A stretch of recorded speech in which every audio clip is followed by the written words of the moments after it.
그래서 이제 오늘 대부분의 신문의 일면 톱 기사들은 의사협회가 제기한 것처럼 압도적 지지를 받았다고 그렇게 주장했는데 실제로 여기에 참여하겠다고 밝히신 분은 병원 가운데 한 4%밖에 되지 않는다. 그렇게 내용을 이제 대대적으로 이렇게 발표를 했거든요. 그러니까 여기 보시게 되면 이제 그거를 또 이제 보건복지부는 이제 잘 활용해야 되지 않습니까? 다른 사람들이 동참하지 못하도록 만들기 위해서라도 18일 날 휴진을 신고한 의료기관 총 1463개, 이게 아마 이제 병원 그리고 개업 병원들을 다 합친 거겠죠. 전체 진로 명령 및 휴진 신고 명령 대상 의료기관의 4.02%로 확인됐다. 그러니까 뭐 거의 지금 의협이 추진하고 있는 그런 소위 휴진이라는 것이 거의 실패로 돌아갔다 이렇게 볼 수 있는 거죠. 사실상 뭐 단일 대우를 형성하기가 어렵습니다.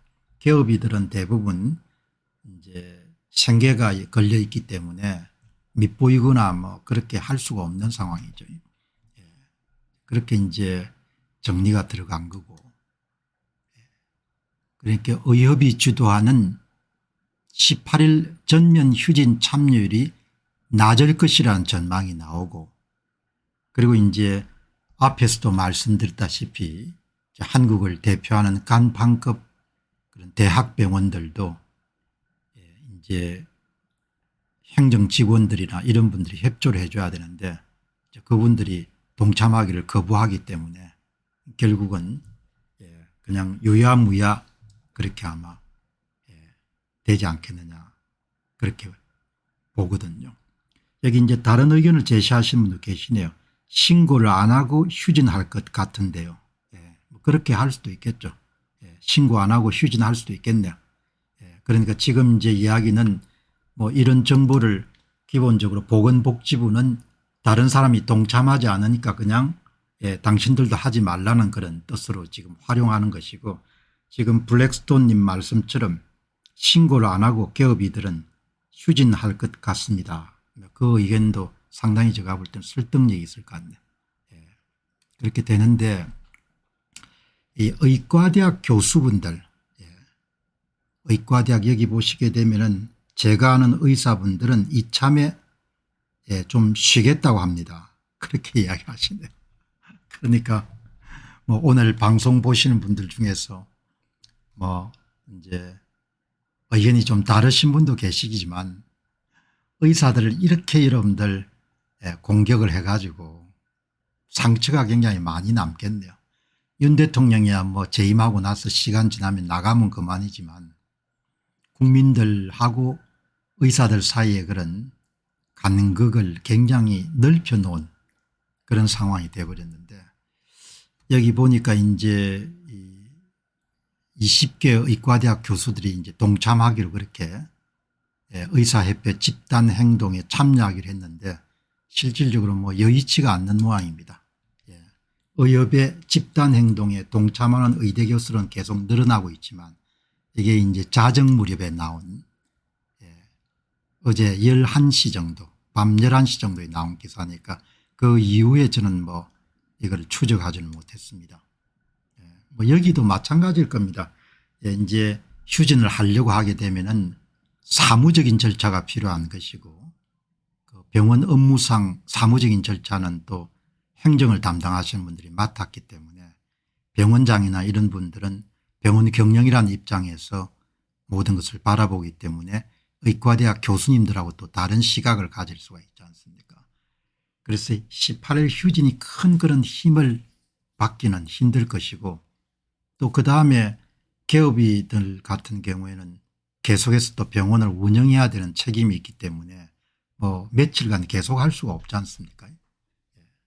그런데 이제 우리가 잊지 말아야 될 것은 지금 의사분들이나 이런 분들이 휴진을 한다 이런 문제 그 근원에 결국은 정부의 무리한 그런 정책이란 부분들이 있다는 점을 잊지 않아야 되는데, 시간이 가면 사람들은 그것을 별로 관심을 안 가지고 현재 의료계에 계신 분들이 휴진하는 그 부분에만 이제 초점을 맞추게 되는 거죠. 자, 그런데 참 쉽지가 않은 것 같아요. 대부분 분들이 이제 의사분들을 욕하는 분들이 많으시니까 그렇게 참 제가 볼 때는 기가 찬 일들이 많은데 되게 소수 의견들은 대부분 다 이야기를 안 하지 않습니까? 이제 전번에 의사협회 협회장을 지냈던 주수호 씨, 예. 이분이 이제 한 이야기가 뭐 소수 의견이니까 예. 이분이 하고 싶은 이야기는 이겁니다. 2024년도 대한민국 의사들의 비폭력 불복종 운동은 의과대학 정원 자체보다 그것을 강행하는 과정에서 의사 집단을 악마화하고 전체주의적 발상으로 각종 명령을 남발하는 반자유주의 정부와 그것에 동조하는 사회의 경종을 울리기 위함이라는 것을 이해해야만 됩니다. 이거를 이해하는 사람들이 한국에 몇 %나 되겠습니까? 부당한 국가 권력에 불복종하는 것은 자유시민의 의무이자 당연한 권리입니다. 이런 시각을 이해하는 사람들이 여러분께서는 몇 %나 되겠습니까? 한국에. 많지는 않을 거라고요. 그래서 한국이란 나라가 이 자유주의 기반이 굉장히 취약한 나라다 이렇게 생각이 드는 겁니다. 그러니까 이 의사 문제는 그냥 의사 문제지만 이 의료계 문제를 보면서 앞으로 얼마든지 나라가 정보를 독점하고 여론을 조작할 수 있는 사람들에 의해서 얼마든지 본인들이 원하는 대로 나라가 돌아갈 수 있는 가능성이 높은 거죠. 이런 시각으로 보는 사람들이 많지가 않을 겁니다. 대부분 사람들은 의사들을 나무랄 겁니다. 그래서 이런 소수 의견을 소개를 하고 뭐 그걸 이제 이런 방송을 통해 설득할 수는 없지 않습니까? 그러니까 그냥 나라의 정책이라는 것도 기본적으로 보게 되면은 국민들의 민도와 수준에 따라서 결정이 되는 거죠. 이게 아주 소수 의견이기 때문에 윤 정부가 힘을 받을 수가 있는 겁니다. 여기 이런 조선일보를 들어가 보면은 조선일보를 들어가 보면 그냥 전체가 도배를 한 겁니다. 의사들을 공격하는 것이. 이게 지금 대한민국의 다수 의견인 겁니다. 휴진 신고한 병원은 다시는 개원하지 못하도록 철퇴를 가해야 됩니다. 내 같으면 정부 입장에 동조를 하더라도 이런 식으로는 글을 안 쓸 것 같거든요. 그 사람의 생계수단을 다 박탈해 버리란 거 아닙니까? 어마어마하게 전체주의 생각인 겁니다. 이게 우리 사회에 차고 넘치는 겁니다. 그래서 나라가 굉장히 위험한 겁니다. 나라가. 그래서 선거도 뭡니까? 조작을 하더라도 아무도 찍소리를 못하는 겁니다. 나라가 이렇게 이 정도 상황인 겁니다.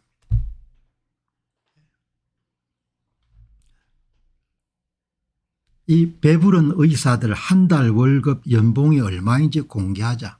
그걸 공개를 당신이 요구할 자격이 뭐가 있노? 그 사람이 능력이 있어 벌면 버는 거지.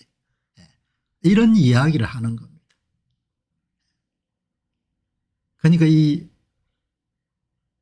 댓글들을 읽어가면서 야 정말 이거는 대책이 없구나. 의사들이 얼마를 벌면 뭐가 그렇게 중요하냐 이야기입니다. 그럼 당신이 뭐 의사들이 버는데 도와준 게 있냐 이야기죠. 그런 이야기하면 또 열받는 분도 계시겠죠. 이게 지금 수준인 겁니다. 우리 수준. 그래서 조선일보 이름 댓글에 한 99% 정도를 차지하고 있는 그런 의견들 때문에 정부가 힘을 얻는 겁니다. 보시게 되면 이제 소수 의견이 가끔 나옵니다. 이 글에 대해서 본인의 자유를 젊은 의사들이 지켜주고 있다는 것을 모르네요. 당신이 훌륭해서가 아니라 의도치 않게 전공의들이 당신의 자유를 수호하는 선봉에 섰다고요. 이렇게 이야기하시는 분은 있는데 이거는 뭐 뭐 아주 가뭄의 콩락입니다.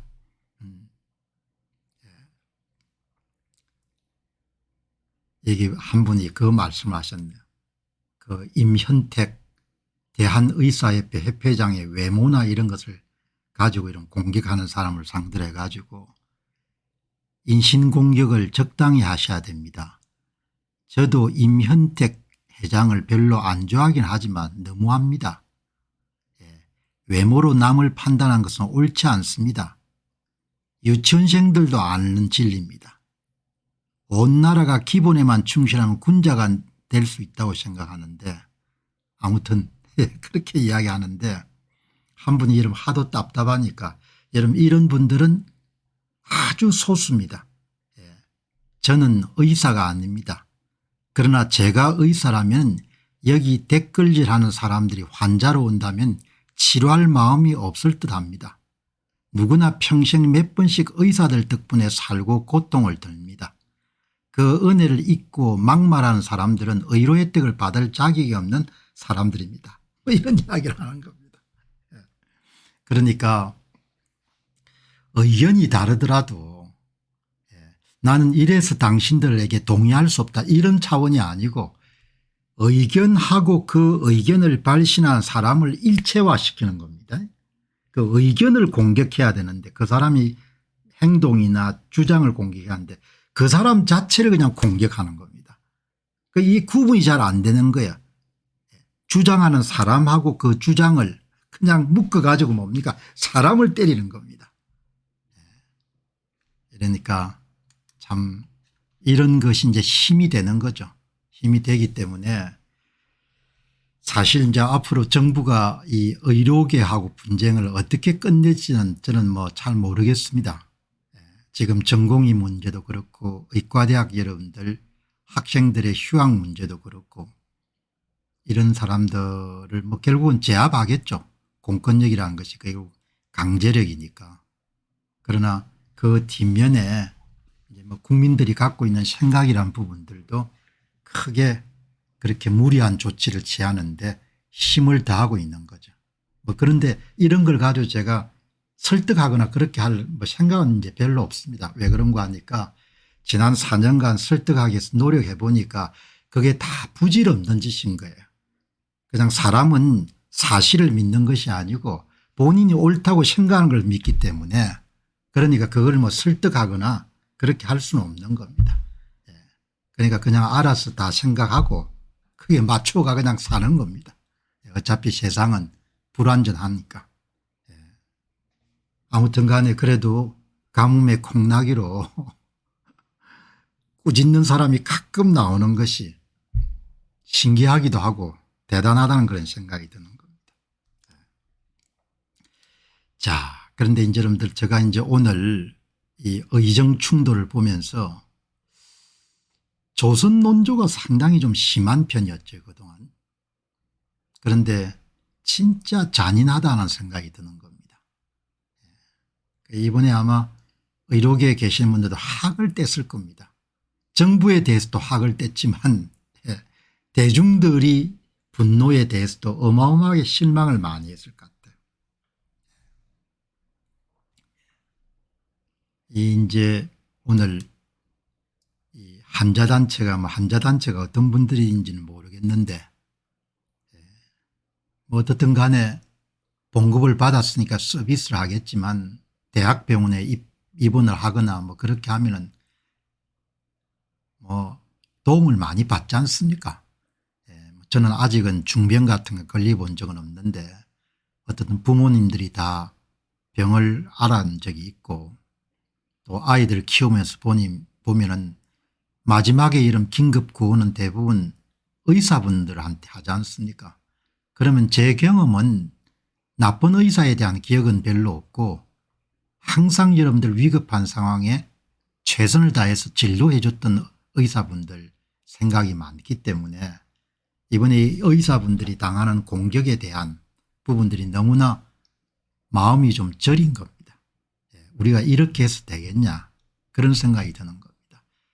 특히 서울대에 여러분들 입원해 있는 그런 분들 같으면은 좀 병의 경중을 따지게 되면 중증 환자들일 거라고요. 그 전공이나 전문의나 의과대학 교수들이 최선을 다해서 진료를 했을 거 아닙니까. 가족들이 이러면 다 그런 경험들이 있지 않습니까. 마지막까지 여러분들 굉장히 최선을 다해가 진료를 하고 환자를 그런 세계에 사는 분들이 대부분 분들이지 않습니까.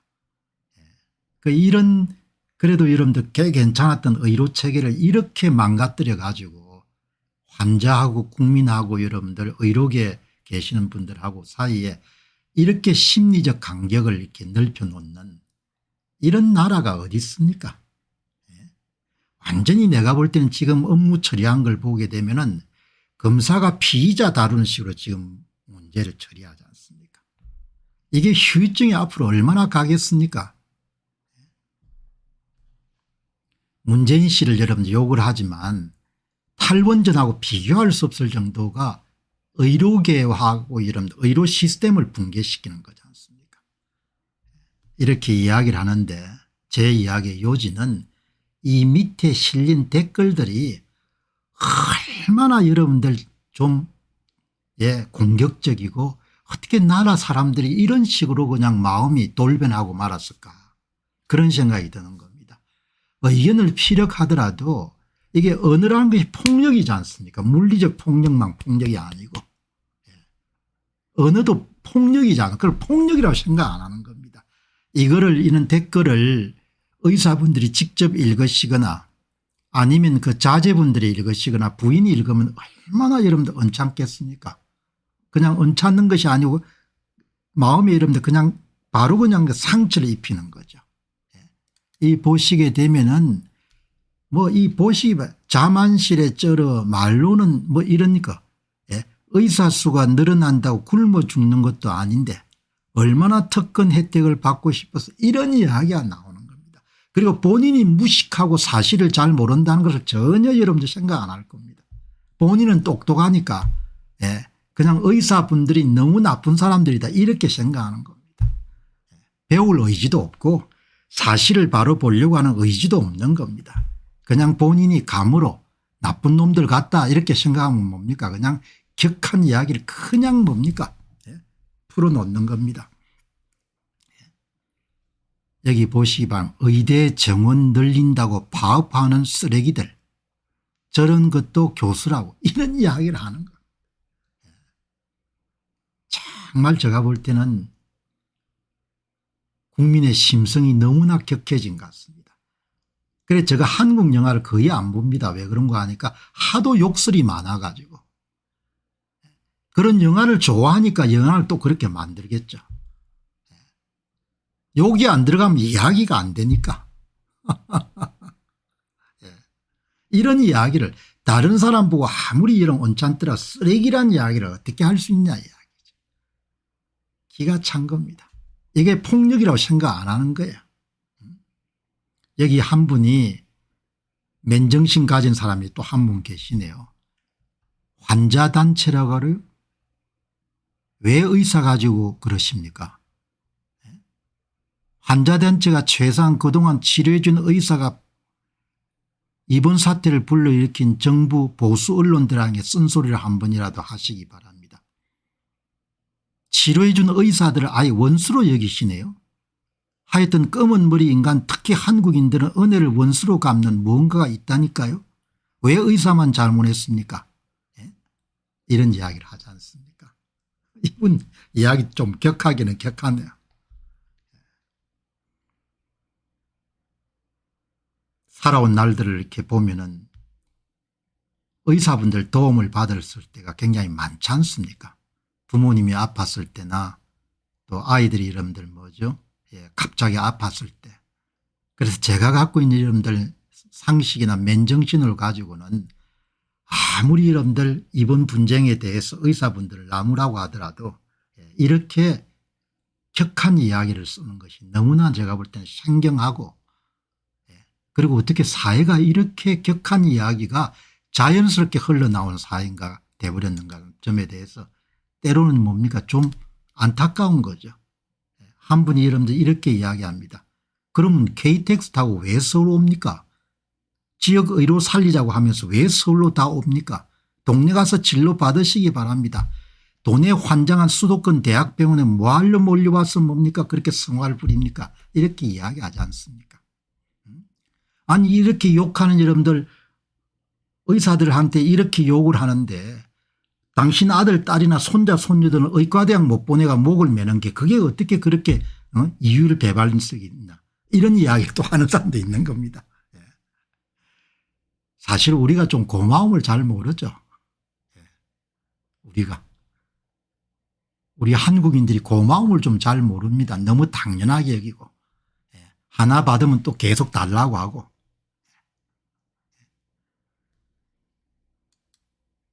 이 보시죠.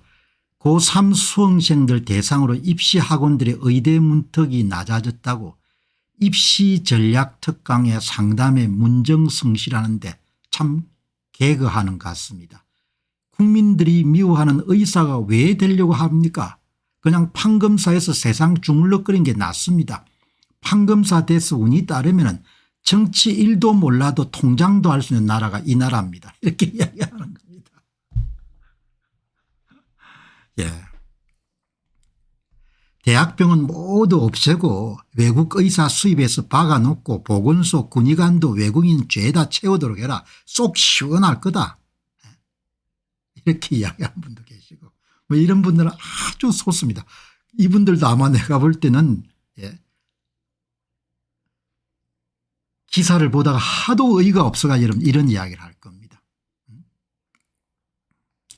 여기 한 분이 열심히 환자 치료하던 의사들이 왜 이러고 있는지 좀 생각 좀 해봐라. 지난 몇 달 동안 의사들의 호소를 일반 국민들은 외면하고 배부른 의사 뭐가 잘 됐다고 고소해하는 모습을 보며 실망하고 좌절한 사람들이 의사들이다.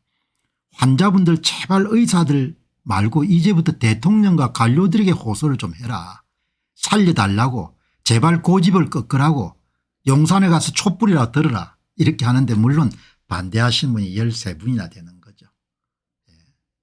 여러분 이 의료 분쟁 문제는 한국의 민도 한국 사람들의 심성 관료들의 수준 입으로 자유를 외치는 윤 대통령이 갖고 있는 소위 삶의 자세 이런 것을 적나라하게 드러낸 거죠.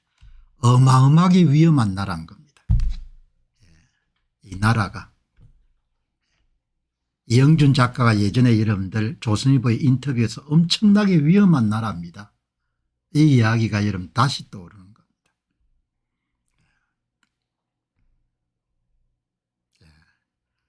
보시게 되면은 나는 의사가 아닙니다. 그러나 내가 의사라면 여기 댓글질하는 사람들 환자로 오면 치료할 마음이 싹 없을 것 같습니다. 누구나 평생에 몇 번씩 의사들 덕분에 살고 고통을 듭니다. 이게 여러분들 진정한 의미의 여러분 지적이지 않습니까? 그래서 지금이라도 여러분들 의견이 좀 다르신 분들 의견이 다를 수가 있지 않습니까? 사람이 살아가면서 의견이 다르더라도 의견과 그 의견을 내놓는 사람을 구분하고 그리고 그 사람을 공격을 할 때도 여러분들 폭력에 준하지 않는 좀 이렇게 절제한 그런 이야기를 내놔야 되는 거죠. 자, 여러분 이제 지금 문제가 의대생들 동명 휴학을 대단히 여러분 정부가 겁내는 것 같아요. 그러니까 의과대학이나 이런 것은 병원장의 통제를 받을 수가 있고 그렇기 때문에 쉽게 움직일 수가 없는데 그러니까 정부 관계자들은 의과대학이나 그다음에 여러분들 대학병원이나 이런 부분은 나중에 돈 좀 집어넣고 그다음에 제압할 수 있다고 보는데 가장 겁내하는 것이 의대생들의 동명휴학이라고 보거든요. 얘들 젊은 사람들은 앞뒤를 그렇게 재지 않지 않습니까? 한 1, 2년 놀면 또 어떠냐 이렇게 생각할 수 있는 거죠. 그래서 이런 분위기가 이런 확산이 되니까 교육부총리가 급히 나서 가지고 이렇게 이제 진압을 하는데 수업 거부 중인 의과대생들에게 복귀를 호소하면서 동명휴학은 승인할 수 없다는 기존 입장을 교육부총리가 강조했다. 의대생들은 기본적으로 기성세대하고 다르지 않습니까? 그래? 당신이 알아서 해. 우리는 그냥 휴학할 테니까 이렇게 나올 수가 있거든요. 젊은 분들의 움직임에 대해서 굉장히 민감하다는 것을 댓글이 여러분들 굉장히 전곡을 찌르는 댓글을 금세 없애버려요.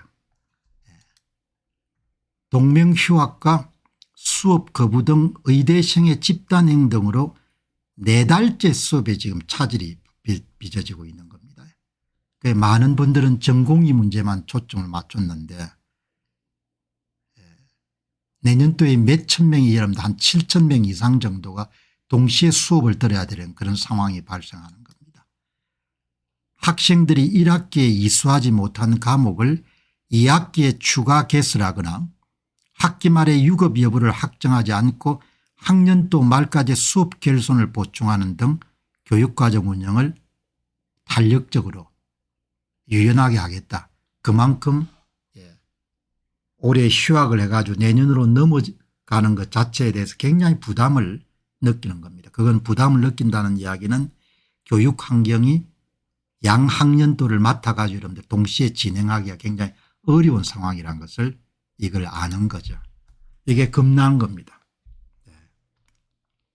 그러니까 학생들이 지금이라도 수업에 복귀한다면은 과도한 학업 부담이나 유급에 대한 불안 없이 원활히 교육과정을 이수할 수 있도록 지원하겠다 이렇게 하는데 여러분 이렇게 몇 달 정도 쉬게 되면은 이 학년도는 전체가 피해를 다 보는 거죠. 실력이란 면에서.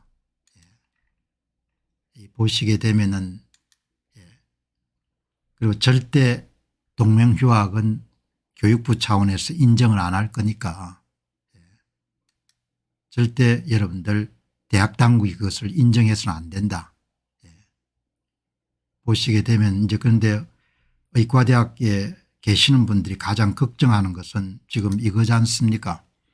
6월 말까지는 의대생 복귀를 위해 최대한 노력하고 집단 유급이나 휴학이 발생하게 되면은 예과 1학년과 내년 신입생이 합쳐져 가지고 7,500명 수업이 현실화될 전망이다.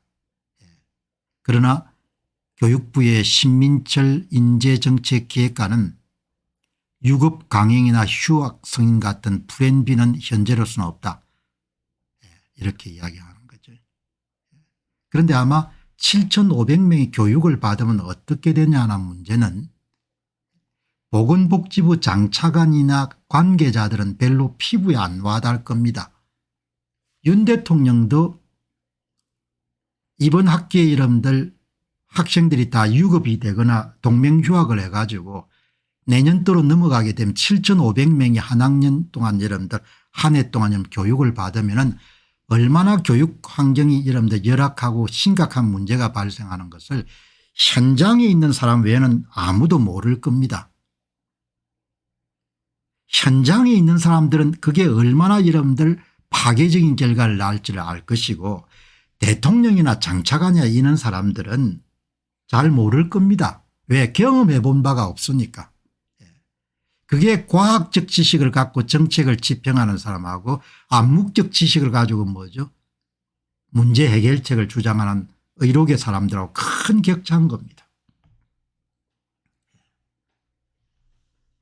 이게 뭐 그렇게 뭐 예를 들면 뭐 2,000명 2,500명 교육받던 게 한 4,000명 받는 게 무슨 문제가 있냐 이렇게 생각할 겁니다. 관료들은. 그러니까 2,000명을 여러분 한 해 그냥 올려야겠다고 이렇게 늘려야겠다고 생각하는 겁니다. 보시게 되면은 내년부터 3년간 국립대 전임 교원을 1,000명을 하는 그러면 1년에 300명에 한 350명을 증가시켜야 될 겁니다. 교수를 1년에 이런 350명을 뽑는 겁니다. 예산도 예산이지만 그렇게 인력이 있습니까? 그러니까 참 내가 볼 때는 한국의 관리들하고 대통령 수준이라는 거가 한 해 이름 한 350명의 의과대학에서 교육을 담당할 수 있는 전임의를 뽑겠다는 거 아닙니까? 350명을 연속 3년간 1000명을 채우겠다는 거지 않습니까? 그러니까 참 대단한 겁니다.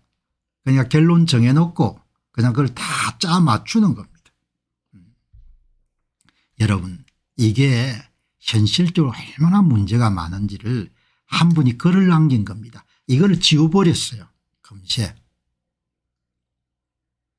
의과대학 본과 1학년만 하더라도 여름 겨울 방학 합쳐서 한 달이 안 되는 경우도 있습니다. 강의는 고3 수업처럼 일주일 내내 비는 시간이 없습니다. 본과 3학년과 4년은 임상실습을 계획에 따라 해야 되고 방학이 합쳐서 2, 3주 정도밖에 안 됩니다.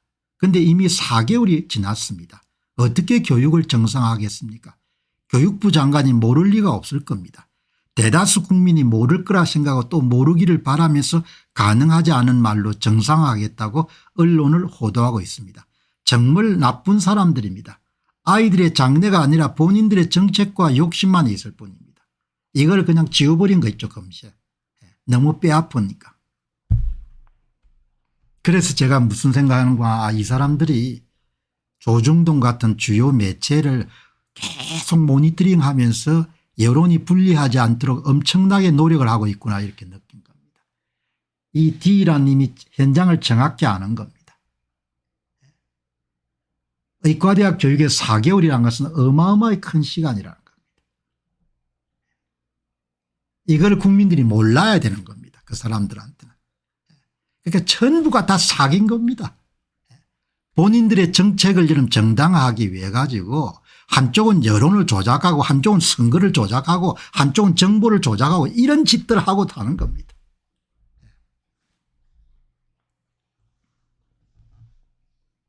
이렇게 여러분들 하는 거죠. 현실적으로 불가능하다는 겁니다. 그런데 이런 것을 의과대학 교육을 받아보지 않은 사람은 모를 거라고요. 머리 싸매고 여러분들 1년 내내 공부를 해야 되면 돌아가는 겁니다. 이렇게 참 제가 보니까 한심한 거죠. 조금 더 유연해졌으면 문제를 훨씬 더 수월하게 벌써 해결했을 건데 그게 2000명이 무슨 그렇게 중요한 숫자라고 그걸 그렇게 고집해 가지고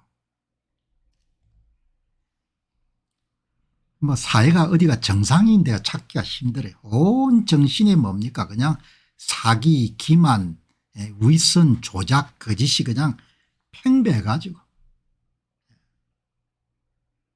로또 또 조작했다는데 로또를 또 조작했습니까? 한번 찾아봐야겠네. 어쨌든 간에 좀 정직해야 되지 않습니까? 정직해야 신뢰를 할 수 있는 것이고.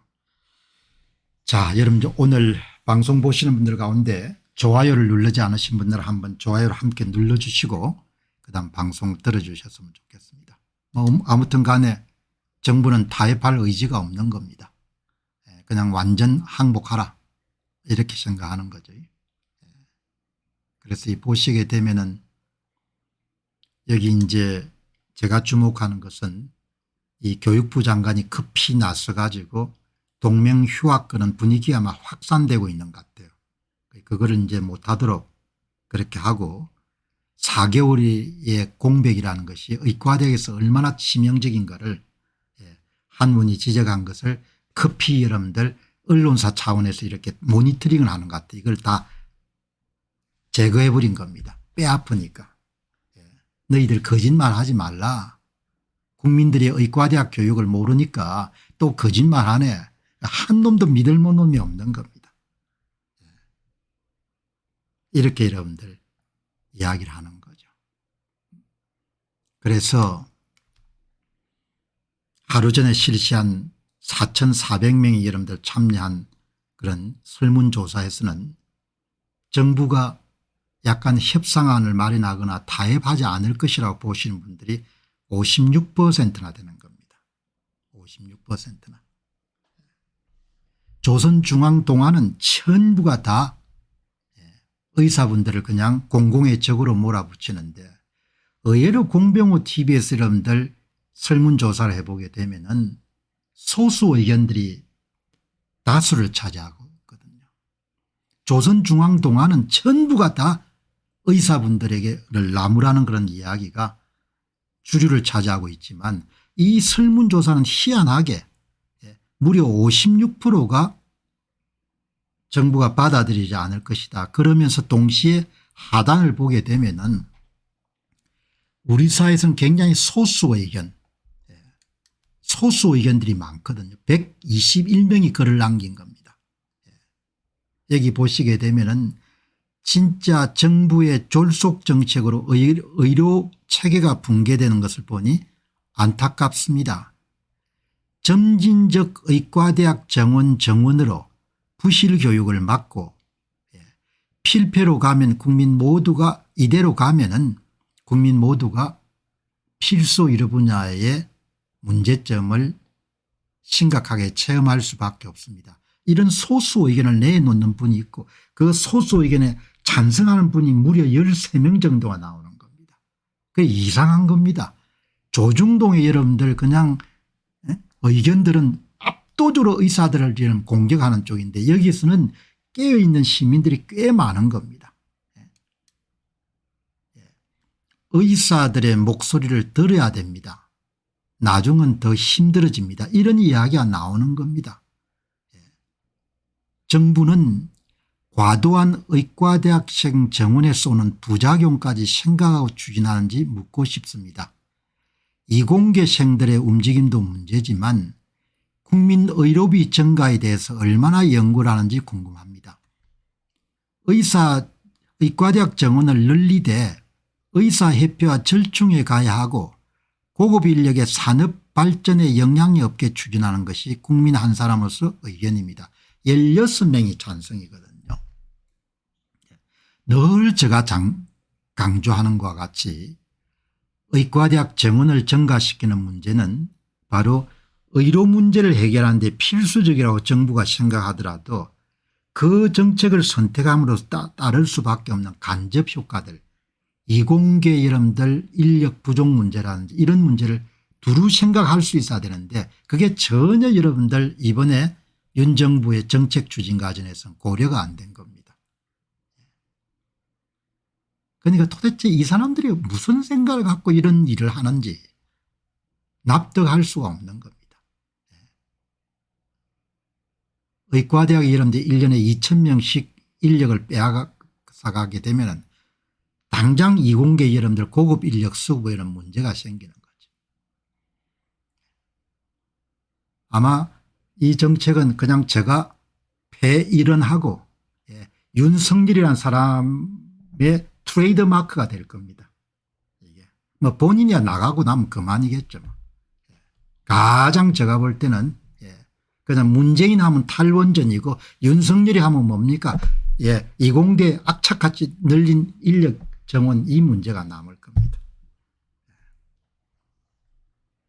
이렇게 여러분들 소수 의견을 발신한 사람이 다른 데서 찾기가 힘든 겁니다. 그래서 제가 설문조사를 좀 자주 해야겠구나 생각이 듭니다. 왜? 설문조사를 하게 되면 다른 데서 만날 수 없는 뭐죠? 정직한 이야기를 들을 수가 있으니까. 여기 보시기 바랍니다. 이번에는 의사들이 일어났지만 학기 시작되면 열악한 환경에 처한 학생들이 일어날 겁니다. 그래서 이런 그만큼 집단 유급이나 동명휴학을 겁내는 겁니다. 그럼 그때 여러분들 7천 몇 명이 같이 이런 교육을 받게 되면은 또 과거는 싸그리 여러분들 다 잊어버리고 윤 정부를 그냥 공격하는 이야기들이 도배를 할 거니까. 그래서 겁내는 겁니다. 그래서 실력이 이러면 되지 않더라도 그냥 다 아이들 뭡니까 그냥 유급 없이 그냥 계속 그냥 진행하도록 그렇게 노력하는 거죠. 지금 우리나라가 망하기 일보 직전입니다. 저도 의대생 자녀가 있는데 자퇴까지 생각 중입니다. 의사 전공의가 뭘 그리 잘못했습니까? 대학병원 교수까지 반대할 때는 이유가 있는 겁니다. 이렇게 이야기를 하지 않습니까? 이런 이야기를 내놓을 데가 없는 겁니다. 그래 니나 잘 먹어라 잘 살아라 뭐 이런 이야기가 주류를 여러분들 차지할 거니까.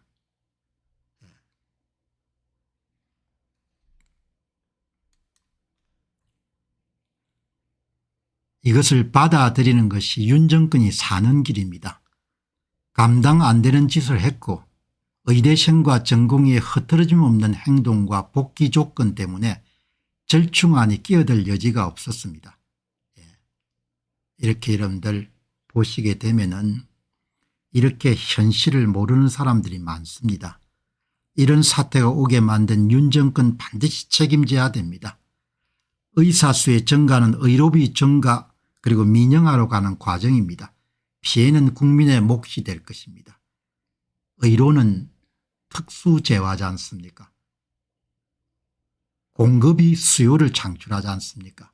숫자가 늘어나게 되면 의료비 지출이 필연적으로 늘어날 수밖에 없는 거죠. 그걸 안 믿는 사람이 많습니다. 그러니까 원리 좀 실체를 이해하려고 노력하는 사람들이 그렇게 많지가 않은 거죠. 이런 이야기를 하더라도 당장 나오는 것이 대개 아이가 의과대학 다닙니까? 이런 수준의 이야기가 많이 나오는 겁니다.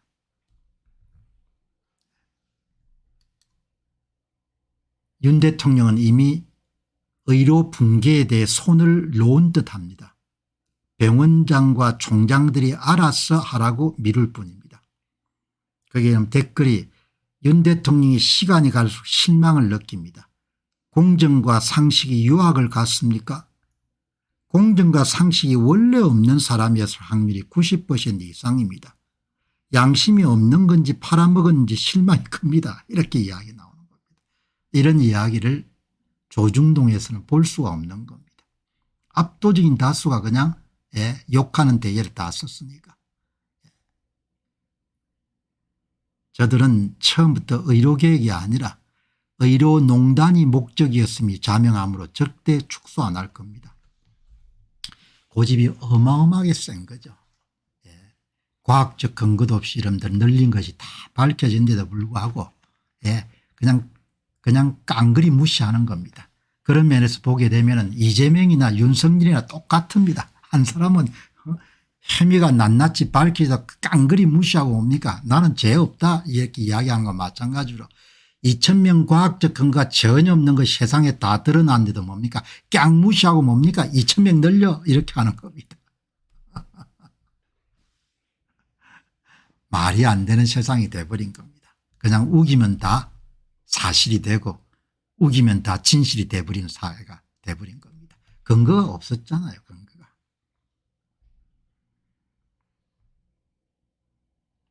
근거가 전혀 없었던 거죠. 자, 여러분들 오늘 시간을 좀 많이 쏟았는데 이제 참 이재명 더불어민주당 당대표는 특별합니다. 그러니까 이 특별한 사람 소나기에 대한민국이 이제 다 접수가 될지 참 앞으로 주의해서 들여다봐야 될 부분인 거죠. 모든 것이 이제 방탄으로 통하지 않습니까? 오늘 조선일보의 논설 실장께서 좋은 글을 쓰셨네요. 박정훈 칼럼. 헌법의 아버지들이 상상도 못했을 이재명. 아주 참 특별한 독특한 인물입니다. 오로지 한 사람의 범죄 처벌을 막고 한 사람이 대권으로 가는 길을 열기 위해 법치를 교란하고 헌정질서를 흔드는 위헌폭주를 하는 것이다. 이런 일들이 일어나도록 하는데 조선일보도 어마어마하게 기여를 한 거죠. 박정훈 논설실장의 책임을 다 물을 수는 없지만 조선일보가 이런 토양과 기초를 까는데 큰 역할을 했고 조선 외의 모든 언론인과 국민들이 다 수수방관하고 무관심했기 때문에 상황이 여기 온 거죠.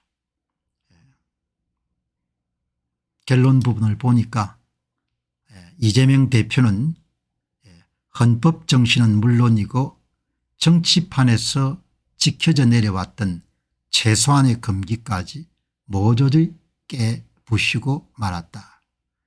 대선에서 패배한 사람이 곧장 국회의원 선거에 나가고 당대표까지 되어 방탄특권을 몸에 둘렀다.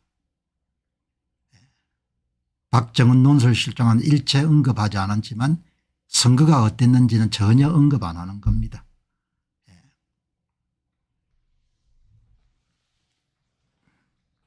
헌정 질서가 다 무너진 겁니다. 대한민국의 선거에 침묵하는 순간 저는 할 일을 다 했기 때문에 더 이상 그 문제에 대해서 고주할 미주할 여러분들 밝히고 이렇게 할 이제 손을 틀었습니다만은 이런 이야기 이제 아우성 쳐봐야 다 소용없는 겁니다. 접수가 된 거죠 나라가.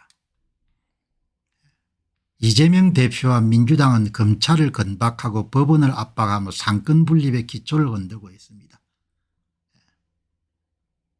그러나 조선일보가 큰 역할을 한 거죠. 이렇게 흔들도록. 흔들어서 나라가 골로 가도록 하는데, 그러나 내가 나라가 골로 가버렸다 이렇게 이야기하더라 안 믿을 겁니다. 나중에 진짜 골로 가고 난 다음에 그때 골로 간다는 이야기가 있었지 이렇게 생각하겠죠. 다 책임 있는 겁니다. 지금 이재명 대표와 민주당이 벌리는 일은 단순한 정치 공세가 아니고 그것은 헌정 질서를 흔드는 헌법 교란이자 위헌적 폭주에 다름없다. 대한민국을 날로 먹는 거지 않습니까? 딴 거 없지 않습니까? 대한민국을 날로 먹어가지고 뭡니까? 수십 년 수백 년 해먹는 겁니다. 딴 게 뭐가 있겠습니까? 그냥 해먹는 겁니다. 그러니까 이런 이야기 참 좋은 이야기고 또 필요한 이야기지만 당신들이 침묵하고 당신들이 비겁했기 때문에 나라가 이 지경까지 온 겁니다. 의회 민주주의를 왜곡시키고 이 정도 수준이 아니지 않습니까? 대한민국의 일당 지배체제가 열리는 것을 당신들이 다 묵인했지 않습니까? 지금 기성세대들이 다. 과거 독재 정권은 헌정을 뒤집기 위해 군사 쿠데타를 일으키거나 헌법 자체를 고쳤습니다. 이재명 대표와 민주당은 형식적 합법을 가장했지만 실제로 법치와 사법부 독립 상권 분립 의회 제도의 헌정 질서를 흔드는 엄청난 일을 하고 있습니다. 그 가운데 3분의 1은 다 마무리했지 않습니까? 선거를 장악했으니까.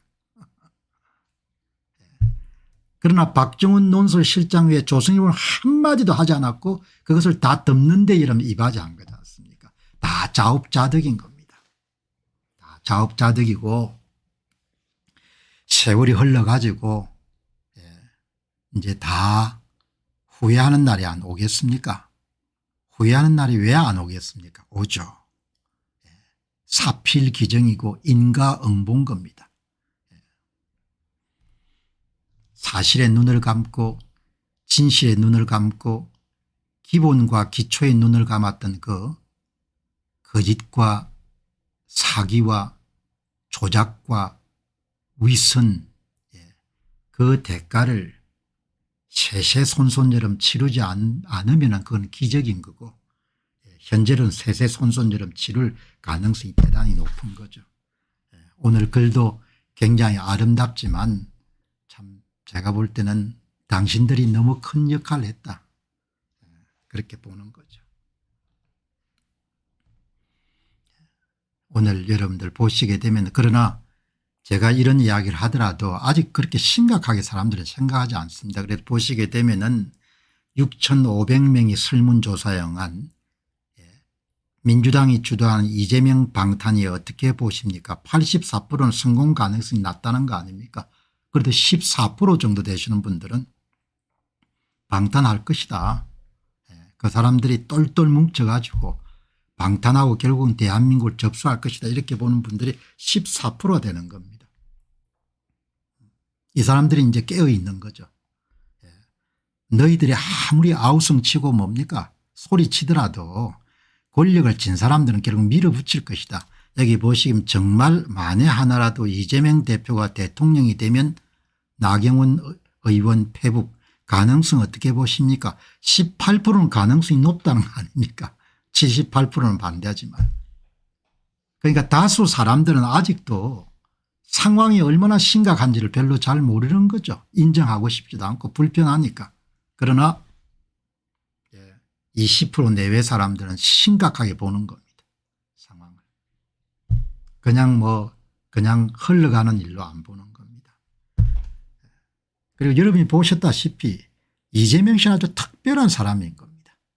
보통 사람들이 도저히 이해할 수가 없는 대한민국 사람들의 어마어마한 강적을 만난 겁니다. 그냥 양심의 철판을 뚫는 겁니다. 이성의 철판을 두르고. 제 관전 포인트는 이재명 씨가 앞으로 어떤 식으로 뭡니까 대한민국 사법부를 무력화시켜 나가는 것을 관찰하는 겁니다. 이 보시게 되면 여기 보게 되면 오늘 보니까 이제 공직선거법 위반, 공직선거법 위반은 1심 재판이 이제 9월 달에 아마 선고되니까 예상보다 그래도 빨리 나오네요. 물론 2022년부터니까 뭐 6개월 한참 넘겼지만 보니까 28일 날 정인신문을 마치고 그리고 법원 휴정기가 끝나는 23일이 마지막 기일이니까 뭐 곧 아마 제가 볼 때는 7월 중으로 7월 중이죠. 현재 총 7개 사건의 11개 혐의로 4개 재판을 받고 있는데 이 가운데 이제 선거법 위반이 8월 종결되고 9월 정도에 선고가 될 것이다. 그다음 이제 2심부터는 계속 끌어가겠죠. 시간만 벌면 이기는 거니까. 시간만 벌면 이기는 거지 않습니까? 결과야 만들면 되니까 선거야. 이제 이 건은 아마 김문기 전 성남도시개발공사 처장을 모른다고 하는 그 바로 허위사실 공표에 관한 건인데 뭐 여러분들 지금 대북 송금도 딱 잡아떼지 않습니까? 검찰이 애완경이고 언론들이 애완경이 됐다는 거죠. 검찰이 거짓말을 하고 있다는 거죠. 특별한 사람인 겁니다. 이 양반이 이제 권력을 쥐게 되면 악소리 나겠죠. 어마어마한 악소리 안 나겠습니까? 보통 사람 상상할 수 없는 어마어마한 자기 합리화의 특별한 재주를 가진 사람들이고 또 정치력을 발휘해 가지고 결국은 친위 부대를 만들어냈으니까 더불어민주당이 그냥 친위 부대지 않습니까? 친위 부대니까 그 친위 부대는 그냥 이 양반 의중에 따라서 움직이게 되는 거죠. 모두가 다 이재명의 빚을 진 자들이니까. 그러니까 무리수라는 것은 관계없는 겁니다. 거듭 말씀드리지만 지금 대한민국에서 정의는 강자의 이익인 겁니다. 지금 대한민국의 정의라는 것은 이재명의 이익이 정의가 되는 겁니다. 지금 대한민국의 사실이라는 건 딴 게 아닙니다. 이재명 더불어민주당 당대표의 이익이 사실인 겁니다. 대한민국의 정의는 이재명의 이익이고 대한민국의 사실은 이재명의 이익인 겁니다. 딴 거 없는 겁니다. 그게 여러분들 가는데 한 분께서 최소 3, 40년은 암흑시대가 되겠습니다. 3, 40년을 갈 줄 모르는 거죠. 더 갈 수 있는 거니까. 더 갈 수가 있는 거죠. 왜냐하면 모두가 다 네트워크로 연결되어 있고 정보가 유통하는 것은 대부분 다 플랫폼을 통해서 이루어지기 때문에 플랫폼을 장악하면 되는 거지. 선거를 장악한 상태고 플랫폼을 장악하게 되면 모두 다 입을 다물게 할 수가 있는 거죠. 그렇지 않습니까? 입을 딱 다물게 할 수 있는 겁니다. 뭐 유튜브나 몇 개만 딱 장악하면 되지 않습니까? 입을 다물게 할 수 있고 저희들 세대가 끝나고 나면은 그다음에 저항이란 단어 자체를 모를 겁니다. 저항을 하거나 한글 한다는 것이. 그럼 뭡니까? 사람들이 다 그냥 제압이 당하는 겁니다. 그럼 수십 년이란 것이 그건 뭐 수십 년 더 갈 거라 저는 보는 겁니다. 그러면 사람들이 기백이 없어진 거니까.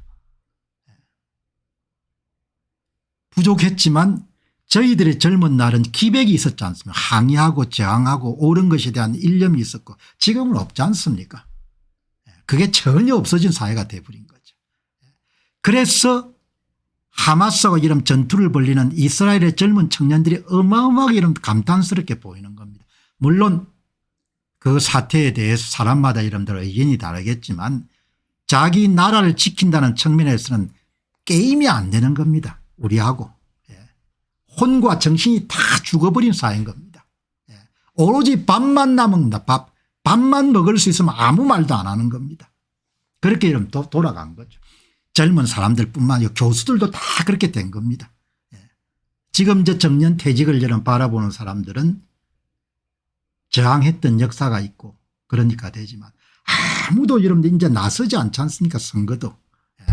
나이 든 사람들이 나서고 이러면 아무도 안 나서지 않습니까?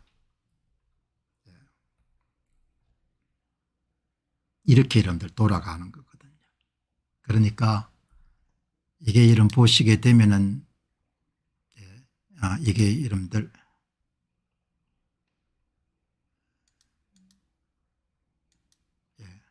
이게 보시게 되면은 조작 사건이라고 이야기하지 않습니까? 언론은 검찰의 애완경이고 어마어마한 멘탈이 슈퍼 울트라 멘탈인 겁니다. 대한민국 국민들은 지금 어마어마한 여러분들 다 고소하고 여러분들 지금 일전을 치르고 있는데 뭐 전투의 상당 부분 다 패배한 겁니다. 이미 4월 10일 총선에서 한 3분의 1은 그냥 진 겁니다. 완전히 접수한 겁니다. 어마어마한 강적을 만난 겁니다. 특별한 사람입니다. 특별한 사람. 뭐 제가 볼 때는 야 어떻게 이렇게 이 특별한 사람하고 지금 이제 하는데 이 특별한 사람이 이제 권력을 접수했을 때는 아주 특별한 나라를 만들겠죠.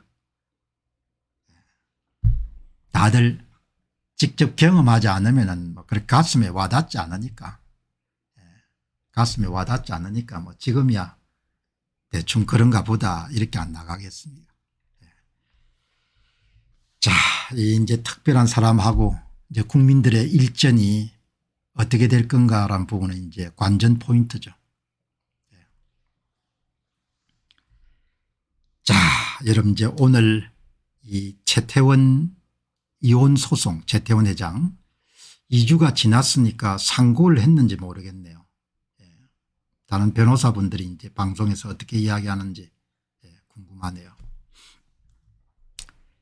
이분이 이제 송길성 회장이고 아주 그냥 최측근이다 이렇게 보기에는 좀 미흡하고 최측근입니다. 돌아가신 선대의 최종현 회장하고. 그래서 이제 오늘 이걸 한번 이제 더 다뤄야겠다고 생각한 것은 동아일보에서 이제 회견을 했네요. 재판부가 인정한 것처럼 노태욱 측에서 퇴임 후 생활비 요구가 있었기 때문에 300억 약속금을 만들어 전달한 거지 우리가 비자금을 받은 적은 없다. 이렇게 이제 송길성 이제 그 전 회장 비서실장 인터뷰가 뭐 아주 여러분들 2인자 중에서 아주 핵심적인 2인자였습니다. 자, 이 보시죠. 이제 재판부는 300억이 이제 SK그룹에 흘러 들어갔다는 거 아닙니까? 그런데 이제 이 송길성 전 회장은 거의 이제 대외적인 거의 채널이었거든요. 이런 좀 지저분한 일 같은 거를 회장이 직접 할 수가 없지 않습니까? 거의 가신 같은 사람이 있는데 아주 특별한 지위를 가진 분이죠. 가진 분이기 때문에 돈을 받았으면 이분이 아마 받았을 것이다. 그렇게 생각하는 분들이 많을 겁니다. 그런데 이제 일단 한번 보시기 바랍니다. 이게 기자가 묻습니다. 이번 항소심에서 약속금 300억 원 1992년 선경건설 명의 발행이 증거로 제출됐습니다. 재판부는 약속금 등을 근거로 노태우 전 대통령 자금 300억 원이 최종현 선대장에게 유입됐다고 판단했습니다. 약속금이 어떻게 만들어졌습니까? 이렇게 이제 물은 겁니다. 기자가. 자, 이 보시죠. 노태우 대통령 비자금 심부름을 담당하던 이원조 경제비서관이 노태우 대통령 퇴임 이후에 지낼 거처와 생활비 등을 요구했고 어디에? 성정책에 그것을 최종현 선대장에게 전하라고 했습니다. 일단 생활비 명목으로 월 얼마씩을 저희들이 전달했는데 그러다가 정권 말이 되니까 이원조 씨가 그 돈을 퇴임 이후에도 지속 제공하겠다는 정표를 달라고 요구했습니다. 그래서 제가 최종현 선대장과 논의한 끝에 이원조 씨가 요구한 금액인 300억 원을 의무로 주자고 결론을 내렸습니다. 최종현 선대장은 당시 대부분 지분을 갖고 있던 비상장사인 성경건설을 통해서 의무를 만들라고 하셨습니다. 그래서 제가 지시해서 50억짜리 6장을 만들어서 봉투에 넣어 1992년에 이원조 씨에게 전달했습니다. 이렇게 이름 나오지 않습니까? 제가 여러분들 뭐 편견 없이 이제 이 송길성 회장의 답을 보고 일단 첫 번째는 비자금 전달이나 조성이 있었으면은 송길성 전 회장의 손을 거치지 않을 수가 없었을 것이다. 이렇게 생각할 일단.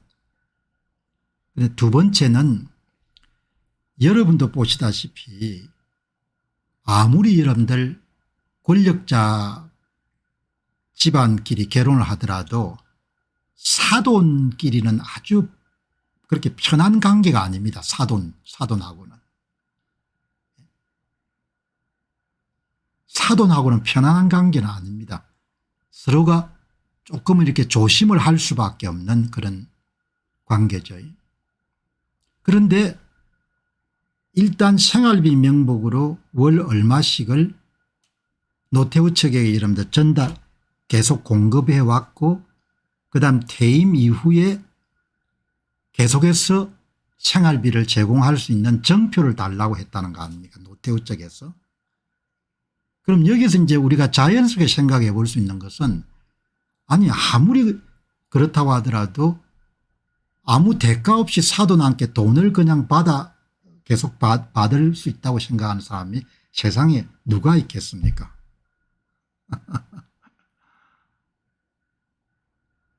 사돈이 뭔가를 줬으니까 거기에 대한 대가로 받는 거지 않겠냐 이야기하는 거죠. 그 시대나 지금이나 사돈 사이는 굉장히 불편한 겁니다.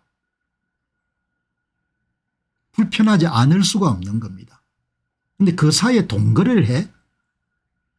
아무 대가 없이 그냥 돈을 생활비를 아무리 돈은 뭐 재벌이든 아니면 보통 평범한 중산층이든 안에 돈은 중요하지 않습니까? 소중하지 않습니까? 그런데 그 피 같은 돈을 생활비를 계속 재임 중에도 제공하고 퇴임 이후에도 이름들 제공해야 된다고? 공짜로? 그건 아니죠.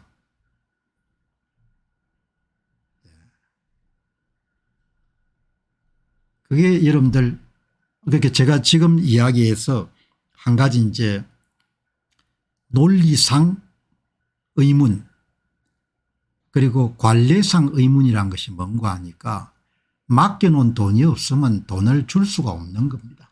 사돈끼리라도. 그게 보통 사람들이 갖고 있는 그런 추론인 겁니다. 맡겨놓은 돈이 없는데 어떻게 사돈한테 이러면 생활비를 줍니까? 맡겨놓은 돈이 없는데 어떻게 여러분들 퇴임 이후에 생활비를 계속 주겠습니까? 그리고 그걸 어떻게 요구하겠습니까? 내가 딸 가진 사람 같으면 절대 죽었다 깨어나더라 그렇게 요구할 수가 없는 거죠. 그죠? 그러니까 이 송길성 전 회장의 뭐 신뢰성이나 이런 부분을 믿지 않는다는 이야기가 아니고 보통 사람들이 이 여러분들 질의응답을 볼 때 논리적으로 받아들이기가 굉장히 힘든 겁니다. 물론 지금 상황에서 이제 SK그룹의 최태원 회장을 어떻든 좀 도와야 되니까 과거에 이제 선대 회장을 모셨던 사람으로서 나오셔가지고 이런 이야기를 할 수가 있지만 사돈 사이에서 여러분들 그냥 공짜로 돈을 받는다는 것은 일어나기 힘든 일이죠. 그건 뭐 거의 불가능한 일인 겁니다. 여러분 생각해 보시기 바랍니다. 여러분이 딸을 여러분들 재벌가의 이름들 출가를 시켰는데 나와가지고 여러분들 그 재벌가에서 내한테 생활비를 준다? 그거는 뭐 주더라도 받을 수가 없는 거죠. 물론 뭐 받으려고 하는 분들도 계실지 모르겠지만 그렇게 딱 이 여러분들 인터뷰 하나만 보더라도 이해가 안 가는 겁니다. 물론 뭐 받지 않으셨다고 분명히 이야기를 하죠. 그리고 그것을 받았으면은 김영삼 정부에서 있었던 검찰 수사에서 다 밝혀졌을 건데 받은 적이 없고 한 가지는 그런 돈을 받았으면은 송길성 회장이 모를 리가 없을 거라고 저는 생각합니다. 예, 그 당시에 가장 중요한 역할을 최측근이었으니까. 그러나 사돈한테서 돈을 공짜로 받는다. 그거는 뭐 거의 제가 볼 때는 불가능한 이야기 같습니다. 쉽지가 않은 그런 일이기 때문에 뭐 어떻든 간에 질의응답 첫 번째부터 조금 어긋나네요. 그래서 제 판단은 뭐 거짓말을 하시거나 그렇게 하실 분은 아닌데 그래도 그냥 차라리 인터뷰 안 하시는 게 안 낫겠냐 그렇게 생각이 드는 거죠. 공짜로 여러분들 누구 함께 돈을 받겠습니까? 공짜로 돈을 받을 수는 없는 거죠. 돈을 공짜로 타인한테 어떻게 받습니까? 그것도 사돈한테.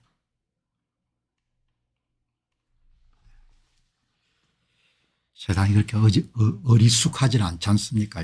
사람들이. 자, 여러분 이제 오늘 이 비트코인 이야기를 좀 하겠습니다. 가상화폐를 조금 오늘 토요일이고 하니까 말씀을 좀 드리고 싶은데 김치코인에 이런 투자를 해가 몇 년 사이에 돈을 많이 잃은 사람들을 저는 이야기를 들었고 또 좀 알고 지내는 분이 돈을 많이 잃었어요. 김치코인에 투자를 해가지고. 그리고 또 이제 뭐 그 시장에는 또 사기꾼들도 많았고 그런데 이 비트코인이 이제 미국 시장에서 상장 지수 펀드 ETF에 올해 1월 달에 편입되면서 이제 이 암호화폐라는 것이 하나의 장르로서 이제 자리 잡게 된 거지 않습니까? 기성세대한테는 도저히 너무나 이상한 시장이지만 이 자리를 잡게 된 거거든요.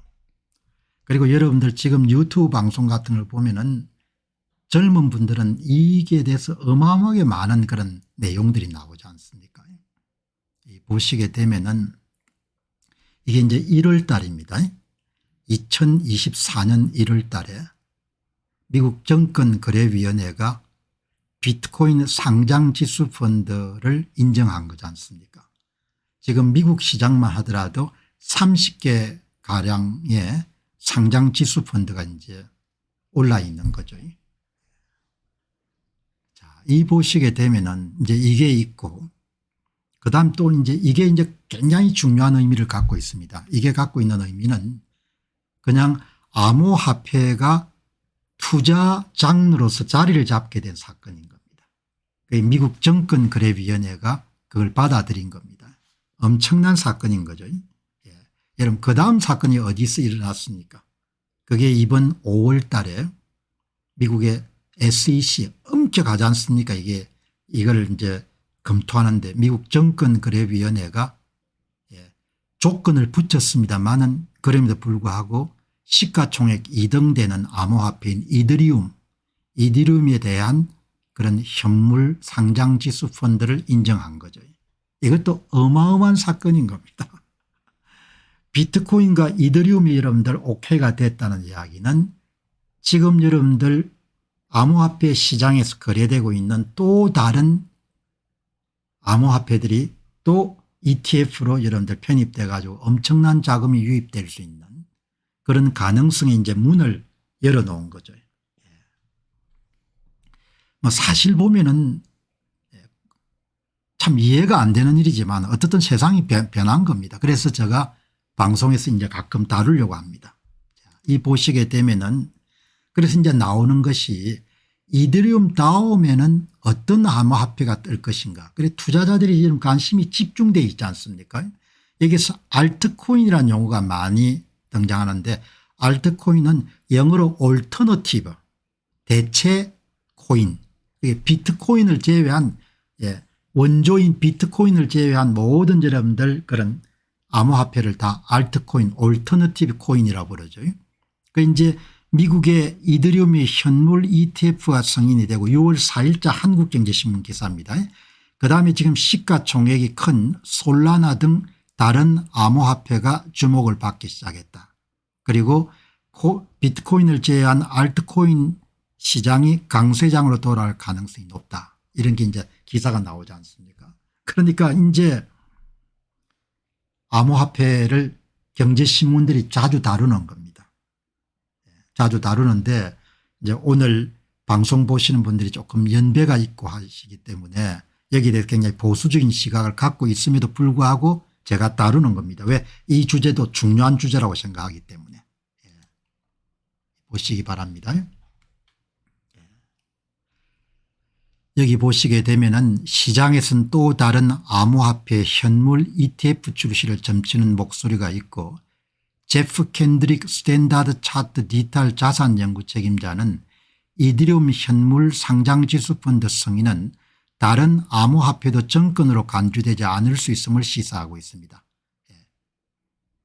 솔라나 리플 등 더 많은 암호화폐 현물 ETF가 내년 승인될 수 있을 것입니다. 정권으로 간주가 되게 되면 엄격한 규제를 가하기 때문에 상장되기가 어려운 거죠. 정권으로 간주가 되면은. 그런데 미국의 정권거래위원회는 비트코인은 정권이 아니라고 본 거 아닙니까?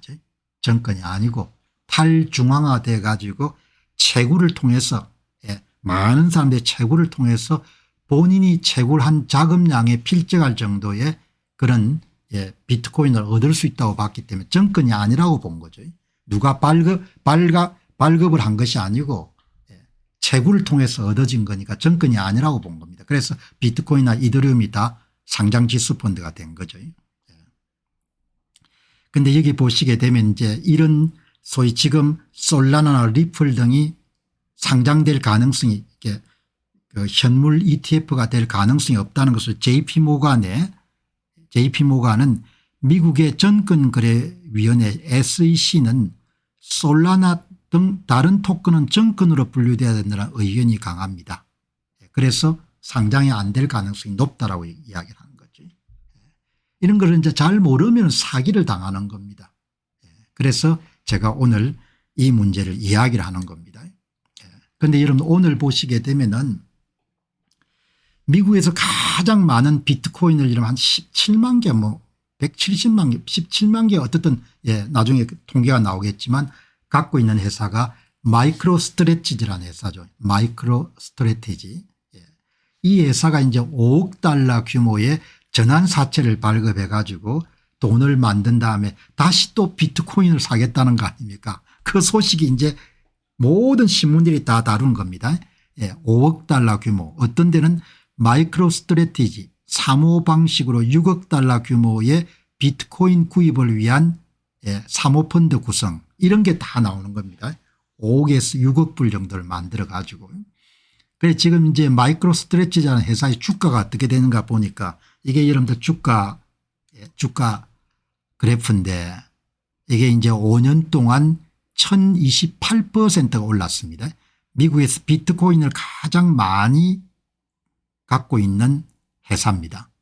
회사 시장 가치는 2664억 불짜리 회사고 마이크로 스트레치라는 회사고 5년 동안 그다음에 이제 연중 올해만 들어서 여러분들 120% 정도 뜬 겁니다. 어마어마한 거죠. 예. 엄청난 그런 회사가 된 겁니다. 예. 그러니까 여러분들 지금 사모펀드를 통해 가서 한 5억에서 6억 불 정도의 자금을 조성한 다음에 많이 갖고 있는데 또 비트코인에 여러분들 베팅을 해가지고 비트코인을 사겠다는 이야기는 비트코인 가격이 더 오를 거로 보는 거지 않습니까? 비트코인은 총량이 210만 개만 발행되도록 돼 있고 지금 여러분들 그중에 상당 부분 여러분들 다 발급이 됐기 때문에 반감기가 여러분들 계속 지날 때마다 가격이 더 올라가지 않습니까? 그러니까 마이크로 스트래티지는 비트코인 가격이 더 오를 걸로 보는 겁니다. 예. 전체 비트코인의 100분의 1을 보유하고 있는 마이크로 스트래티지의 오너 마이클 세일러는 비트코인이 디지털 금으로서 금을 훨씬 더 능가할 정도로 희소성이 있는 가치 저장 수단으로 어마어마한 밸류를 갖고 있다 이렇게 생각. 옛날에 생각하면 미친 생각이지만 이제 미친 사람들이 이긴 거 아닙니까 기본적으로. 이 양반이 마이클 세일러란 분이죠. 이 업계에서는 신화와 같은 사람입니다. 예. 그래서 마이클 세일러가 이런 보는 비트코인은 그러니까 비트코인이라는 회사가 비트코인을 계속 사겠다는 이야기는 가치가 더 올라가겠다는 거 아닙니까. 그래서 AI한테 질문을 던져봤습니다. 마이크로 스트래티지의 CEO인 마이클 세일러는 비트코인에 대한 낙관적인 전망을 가지고 있습니다. 그는 2023년에 비트코인의 가치가 크게 성장할 것으로 예상하고 비트코인의 안정성과 성장 가능성을 강조합니다. 예. 거래 수단은 아니지만 가치 저장 수단으로 아주 압도적인 우위를 갖고 있는 그런 자산이라 이렇게 보는 겁니다. 예. 그는 비트코인이 계속 오를 것이기 때문에 비트코인으로 뉴욕 아파트를 살 수 있을 것이라고 전망했습니다. 예. 현실화되어 가고 있지 않습니까? 예. 지금 뭐 어떻게 비트코인이라는 것이 뭐 9천만 원이 나가냐 당신 정신 나간 거 아니냐 이렇게 생각할 수 있는데 시장에서 이러면 그렇게 가격이 형성돼 있으니까 예. 그렇게 보는 겁니다. 예. 마이클 세일러는 비트코인을 디지털 금으로 보는 이유를 다음과 같은 점으로 언급합니다. 자산의 안정성. 가치를 저장할 수 있는 수단인 겁니다. 인플레이션이 진행되고 미 연준이 이런 돈을 막 찍어서 이름들 세상에 내놓더라도 가치가 변함이 없다는 겁니다. 마이클 세일러는 비트코인을 인류 역사상 최고의 자산으로 간주하며 그 안정성을 강조합니다. 예. 가격이 계속 오를 걸로 보기 때문에 더 사겠다는 거 아니에요. 예. 어차피 세상은 투자를 한다는 것은 미래에 대해서 자기 나름대로의 그림 가설을 가지고 거기에 따라 이런 베팅을 하는 건데 이 마이크로 스트래티지의 마이클 세일러는 남들이 다 무시할 때 비트코인이 금보다 훨씬 더 중요한 그런 자산이 될 거라 생각하기 때문에 베팅을 해가지고 총 발행의 100분의 1을 가지고 이제 더 사기 위해 가지고 5억에서 6억 정도의 여러분들 전환사채를 발행해 가지고 여러분들 돈을 모아서 또 사겠다는 거 아닙니까? 그만큼 긍정적으로 보는 겁니다. 여러분들 며칠 전에 이야기를 드렸지 않습니까? 이게 보시게 되면은 또 이제 이게 5월 28일자 기사인데 이제 이더리움 현물 ETF가 승인 전후를 해가지고 이야기가 나온 거죠. 확실히 하나의 장르로 자리 잡은 겁니다. 암호화폐가. 그러니까 이제 지금의 실물 자산에 기반을 두고 있는 주식시장의 화랑인과 마찬가지로 원하든 원치 않든 간에 암호화폐 시장이 이제 제도권 안에 편입돼 가지고 자리를 굳건히 갖게 될 걸로 보는 겁니다. 그런 면에서 보면 김남국 의원이 좀 앞섰던 거죠. 그리고 국회의원들 가운데 암호화폐를 가진 사람들이 많았지 않습니까? 뭐 그 당시는 사람들 손가락질을 받았지만 엄청나게 이런 중요한 거죠. 비트코인은 최대의 사기 도박입니다. 이렇게 생각하시는 분들 계신 겁니다. 그런데 저는 좀 생각이 달라요. 그러니까 그 세상이 바뀌어가는 변화를 자기가 갖고 있는 익숙한 세계에 고정하게 되면 그냥 막 사기인 거죠. 그런데 이미 사기는 끝난 겁니다. 왜 그런가 하니까 상장 지수 펀드로 그냥 자리를 잡았기 때문에 그거는 사기라고 지금은 볼 수가 없는 겁니다. 옛날에는 사기라고 생각할 수가 있었는데. 자, 이 보시죠. 그런데 이 사기에 여러분들 지금 연기금들이 투자를 하기 시작한 거 아닙니까? 며칠 전에 이야기를 드렸죠.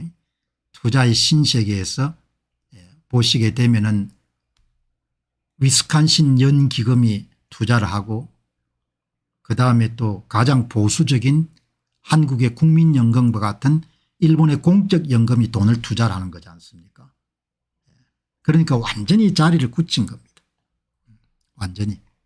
그래서 제가 이 문제를 다루는 겁니다. 안목을 좀 넓힐 필요가 있다. 그래서 보시게 되면은 이게 이제 미국에서 여러분들 한번 말씀드렸는데 가장 많이 갖고 있는 데가 마이크로 스트래티지, 2등이 갤럭시 디지털, 3등이 마라톤 디지털, 4등이 테슬라 갖고 있는 개수입니다. 마이크로 스트래티지가 17만 개 갖고 있네요. 이렇게 여러분들 지금 진행이 된 거죠.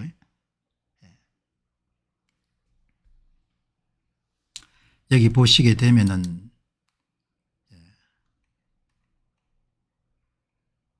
자, 그런데 이제 여기서 제가 이제 오늘 말씀드리려고 왜 여러분들 이 이야기를 드리는가 하니까 비트코인은 이 앞에 이런 POW 방식의 코인입니다. 작업 증명 방식의 코인. 탈중앙화가 되어 있고 채굴이라는 작업을 통해서 권리를 획득할 수 있는 그런 종류의 암호화폐인 겁니다. 지금 한참 여러분들 그 대한민국의 이런 김치코인 사기가 많았지 않습니까? 그런 전부가 다 뭐였는가 하니까 POS 방식이었습니다. Proof of Stake, 지분 증명. 탈중앙화가 되지 않고 특정인이 주도해 가지고 여러분들 지분을 배분하는 방식으로 발행량을 조절하는 방식으로 발행을 하고 그 지분에 대한 것을 인정해 주는 방식으로 했기 때문에 어마어마한 사기가 있었던 겁니다. POS 방식은. 제가 여러분들 갖고 있는 그러니까 아주 젊은 분들처럼 이런 분야를 오랫동안 들여다보지 않은 에코노미스 입장에서 여러분들 이 문제를 딱 들여다보니까 POS는 굉장히 위험한 것 같다는 생각이 드는 거예요. 특정인이 알고리즘을 이용해 가지고 암호화폐를 만들고 100만 개를 만들 수도 있고 200만 개를 만들 수 자기 마음대로 만들 수가 있는데 그래서 미국의 이런 정권거래위원회가 뭐라고 하는 거 POS 방식의 암호화폐는 정권이라고 보는 겁니다. 그래서 상장을 하는데 어마어마하게 이런 규제를 많이 하는 겁니다. 그것을 여러분 돌파한 두 가지가 비트코인하고 이더리움이 다 무슨 방식의 암호화폐인가 POW 방식의 암호화폐입니다. 누가 여러분들 권리를 주는 것이 아니고 채굴을 해가 여러분들 권리를 획득하는 겁니다. 그리고 채굴자들은 전부가 다 탈중앙화 분산되어 있다는 겁니다. 그죠? 지금 우리가 여러분 사용하고 있는 그런 종류의 뭐 주식이라든지 카드라는 이게 다 중앙화되어 있지 않습니까? 중앙화. POS 방식에 가까운 거죠. 그죠? 그러니까 이런 개념을 이런 정확하게 이해를 못하면은 그냥 비트코인은 사기다 이렇게 볼 수가 있는 겁니다. 근데 제가 자주 말씀드린 것처럼 세상이 바뀌면은 새로운 현상이 떠오르게 되면은 공부를 해 가지고 그 현상이 뭔지를 이해해서 투자 기회를 잡을 수 있으면 투자 기회를 잡는 것도 좋은 거죠. 그냥 뭐 사기다 이렇게 해버리게 되면 그다음 이야기할 게 없지 않습니까? 이 마이클 세일러 가장 앞서 여러분들 암호화폐 시장의 가능성을 본 사람인 거죠. 여러분 아주 중요한 개념은 이거를 정확하게 이해해야 되는데 이걸 이해를 못해 가지고 김치코인에 투자해서 어마어마하게 많은 사람들이 돈을 빼앗긴 겁니다. 사기를 친 거죠. 왜? 김치코인이 대부분 POS 방식의 암호화폐였던 겁니다. 모르면 당하는 겁니다. 그냥 모르면은 그냥 사기를 왕창 당하는 겁니다. 비트코인은 POW 방임, 자기가 컴퓨터를 이용해가 여러분들 채굴을 해가지고 뭡니까 작업에 대한 부분만큼 몫을 받는 겁니다. 그러니까 오늘 방송을 보신 분들한테도 제가 이야기 드리고 싶은 것이, 제가 이렇게 새로운 영역을 계속 개척해 나가는 것은 가장 여러분 쉽게는 시대 변화를 이해하는 것도 있지만 동시에 사기를 당하지 않아야 된다는 거죠. 김치코인이란 것을 이 원리를 잘 몰라가 이런 김치코인을 통해서 얼마나 많은 사람들이 뭐죠 돈을 빼앗겼습니까. 그다음에 세 번째는 새로운 추세가 떠오르게 되면은 투자 기회를 잡는데도 기회를 볼 수 있어야 여러분들 잡을 수가 있는 겁니다. 그러니까 항상 여러분들 투자를 하실 때는 POS 방식을 택하면 안 되는 겁니다. 기본적으로. 이런 이야기를 제가 여러분에게 드리고 싶은 거예요. 나는 코인을 투자하는 사람도 아니고 이 업계에 오래 있은 사람도 아니기 때문에 인연이 있어서 내 방송을 듣는 분들한테는 사실과 진실을 이야기해 줄 수가 있는 겁니다.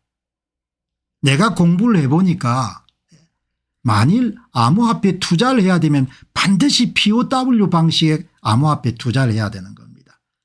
POS 방식은 조심을 해야 된다는 거죠. 이런 이야기를 안 해주는 사람입니까 사람들이. 그러니까 사기를 당하지 않습니까.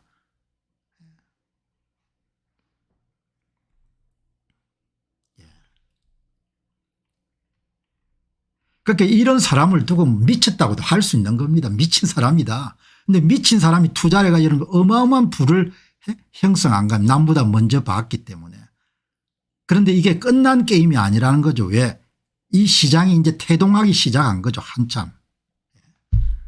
그러니까 지금 이 방송을 여러분들 들으실 때 항상 열린 마음을 갖고 제 양반이 우리 함께 사기를 치는 사람은 아니라는 걸 분명하니까, 공박사가 우리 함께 사기를 치는 사람은 아니다. 그럼 제 양반이 이야기하는 이야기를 좀 귀담아 들어야겠다. 그리고 제 양반이 뭔가 이렇게 조언한 것은 물론 내가 판단해야 될 일이지만 한번 귀담아 들을 필요가 있다. 이렇게 생각해야 될 거 아닙니까. 모르면 당하는 겁니다. 그냥. 그래서 김치코인 때문에 얼마나 여러분들 돈을 많이 빼앗겼습니까. 이 비트코인이라는 것이 POW 방식이거든요. 마이클 세일러는 POW 채굴 방식의 메커니즘을 작업 보정, 여기 보시게 되면 작업 보정이죠. 여기 보시면 작업 증명, 한국말로 POW 방식 채택하는 코인들을 추천합니다. 이렇게 보는데 뭐 이제 세상에 이런 새로운 주제지만 또 이제 젊은 날에 이렇게 훈련을 받았으니까 그 사물을 현상을 보는 훈련을 받았으니까 딱 그냥 보이지 않습니까. 이거 투자하면은 비트코인은 가격이 너무 올랐으니까 이제 투자 기회가 거의 없다고 하면 더 이런 리스크를 담당한 사람 비트코인 가격에 보고 또 투자를 하겠죠. 그럼 제2의 비트코인이 누구냐, 제3의 비트코인 누구냐 이렇게 할 때 암호화폐 시장에 뛰어들면은 POW 방식의 암호화폐를 선택해야 된다는 거죠. 그래서 이야기를 제가 드리는 겁니다. 여러분 이게 딱 보시기 바랍니다. 오늘 이 방송을 비트코인하고 이름 함께 하는 것은 우연히 조선일보에 한때 여러분들 시장가치 3위에 해당했던 리플 수십 조입니다. 리플 가격이 연초에 비해서 35% 떨어졌고 투자자들이 왕년에 3대 코인을 외면한다는 겁니다. 3대 코인이라는 양이 리플이라는 양이 기본적으로 1등이 비트코인, 2등이 이더리움, 3등이 리플이라는 거거든요. 근데 3등이 지금 8등이 된 겁니다. 왜 그러냐 이야기죠. 이게 조선에서 여러분들 기사를 썼네요. 6월 14일자 기사입니다. 세 번째 대장 코인이었는데 투자자가 외면한다. 올해 35% 급락한 리플. 이걸 보고 여러분들과 함께 말씀을 드려야겠다 생각이 든 겁니다. 이렇게 가격이 떨어진 겁니다. 가격이 반등할 가능성은 물론 시장 상황은 아무도 알 수가 없는 거죠. 근데 전망은 그렇게 밝은 암호화폐는 아닌 것 같다 이야기죠. 왜? 이게 이름 정권이기 때문에. 미국의 정권거래위원회가 리플을 지분 정면 방식의 암호화폐로 보는 겁니다. 웬만해서 상장을 시켜줄 수가 없는 겁니다. 보시기 바랍니다. 여기 보시게 되면은 이게 보시게 되면은 비트코인 이더리움에 이어서 시가총액이 세 번째로 큰 암호화폐였던 리플의 가격이 크게 하락하고 있다. 미국 정권거래위원회와 정권성 관련 소송이 길어지면서 규제에 대한 우려가 커진 데다가 미국의 정권거래위원회는 리플은 정권이다 이렇게 보는 겁니다.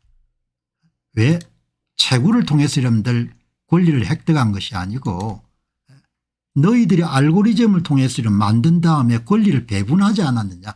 지분 증명 방식 POS 방식의 암호화폐라고 이렇게 단정을 한 겁니다. 그 리플은 그렇게 하면 상장 지수펀드를 만들 수가 없으니까 소송을 건 겁니다. 미국의 정권거래위원회를 상대로 해가지고 아니다 우리는 POW 방식의 암호화폐다. 그런데 소송이 계속되는 겁니다. 그래서 가격이 이렇게 떨어지는 겁니다. 가격이. 김치코인을 여러분 왜 우리가 돈을 많이 잃어버렸느냐. 김치코인 이런 것은 POS 방식의 여러분들 암호화폐를 가지고 장난을 쳤기 때문이죠. POW 방식의 암호화폐는 장난을 칠 수가 없는 겁니다. 인간은 돈 앞에서는 그냥 무자비하지 않습니까. 김치코인을 가지고 어마어마하게 돈을 번 사람들도 있겠죠. 본인들이 발행량을 얼마나 늘릴 수가 있으니까 0.1원짜리를 뭡니까 100원에 다 팔고 그랬지 않습니까. 지분 증명 방식의 암호화폐인 겁니다. 이런 데 손을 대면 안 된다는 이야기죠.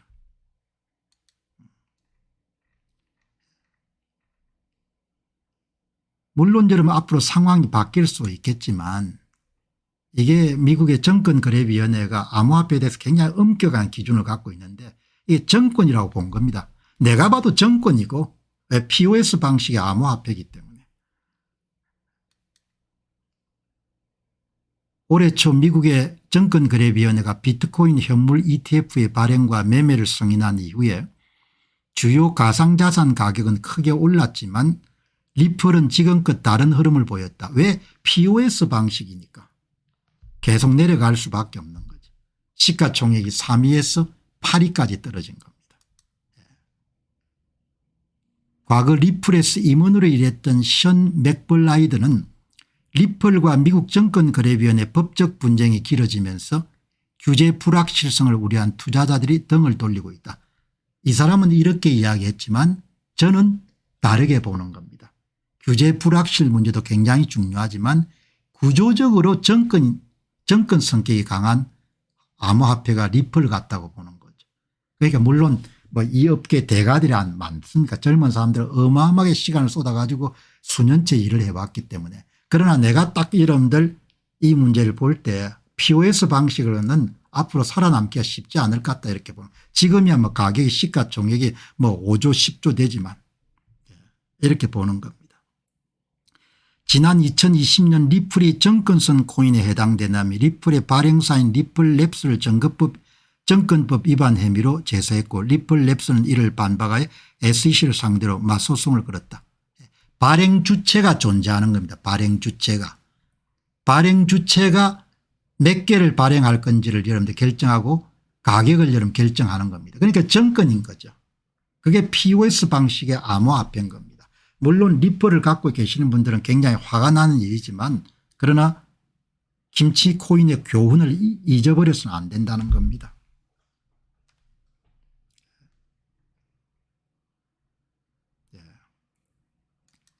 이런 걸 모르면 이제 무지하게 이런 약탈을 당하는 겁니다. 사람들이.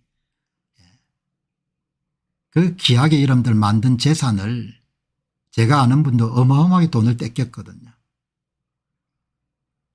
얼마 전에 보니까 격투기 하시던 분이 고급 아파트를 팔고 여러분들 딴 데로 이동한 것이 암호화폐 투자가 어마어마하게 돈을 잃었거든요. 그냥 투자했을 겁니다. 가장 근본을 여러분 잊어버리면 안 되는 거죠.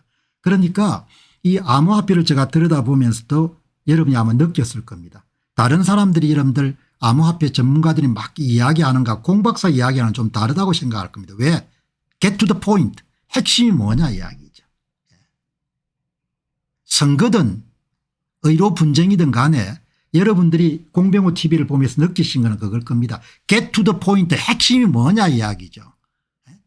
막 떠드는데 소음이 세상에 막 여러분들 차고 넘치는데 get to the point 핵심이 뭐냐 핵심이 누가 거짓말을 하고 있느냐 이야기. 뭐가 가장 중요하냐 그걸 보게 되면 속지 않는다는 거예요.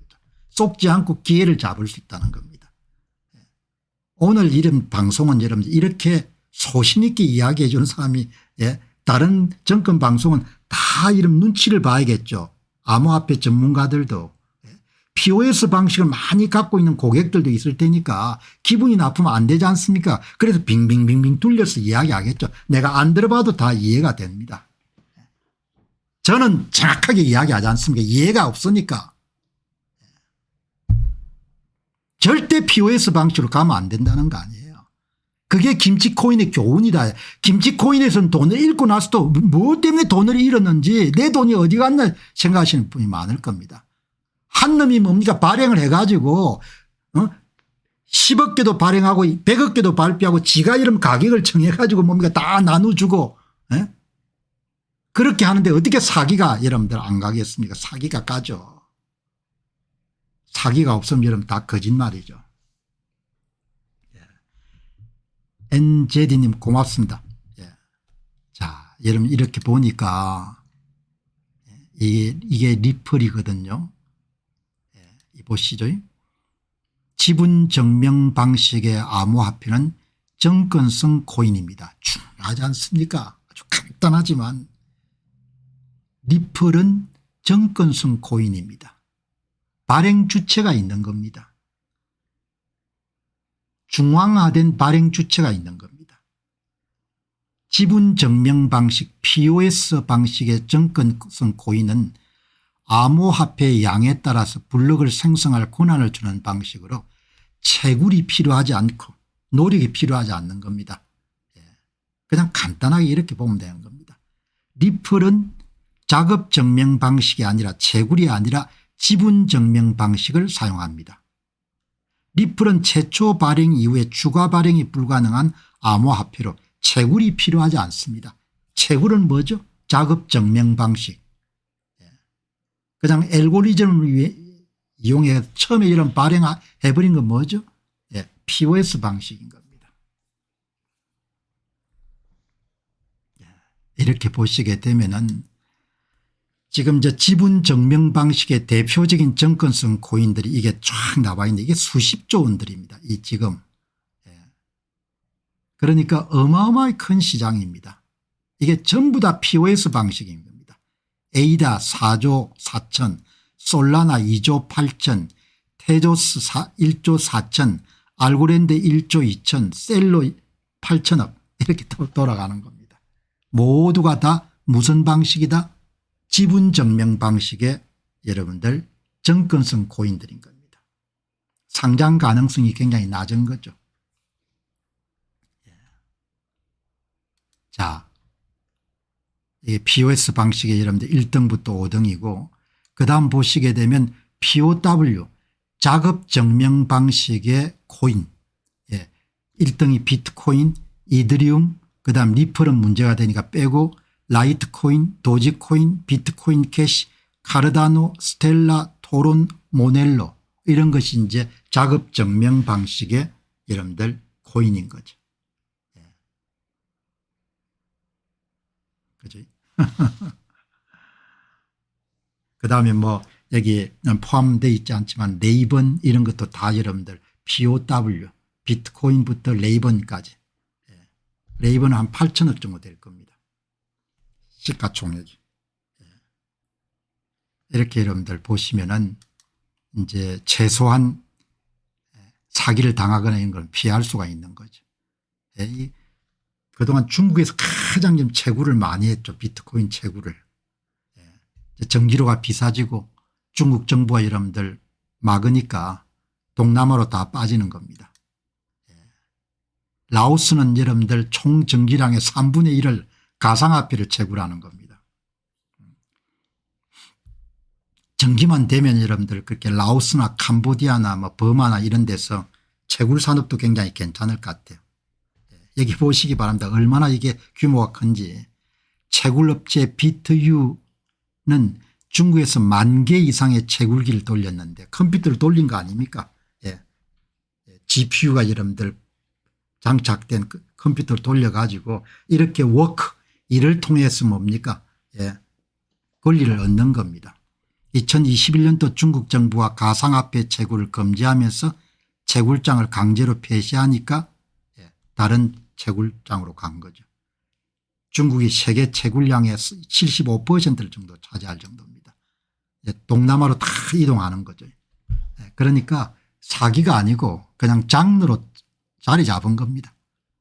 이제 암호화폐 시장은 장르로 하나 자리를 잡은 겁니다. 이런 걸 수만 대 이름 돌려가지고 이렇게 그걸 하는 거예요.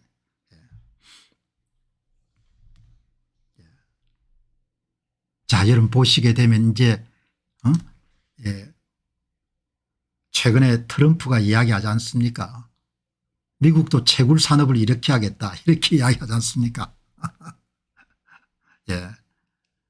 그러니까 가상업계가 막 환호를 하는 거죠. 도널드 트럼프 전 미국 대통령이 14일 날 아직 채굴되지 않는 남은 비트코인은 모두 미국에서 채굴되기를 원한다는 발언에 대해서 비트코인과 관련 산업에 대한 지지 강도를 높이고 있다.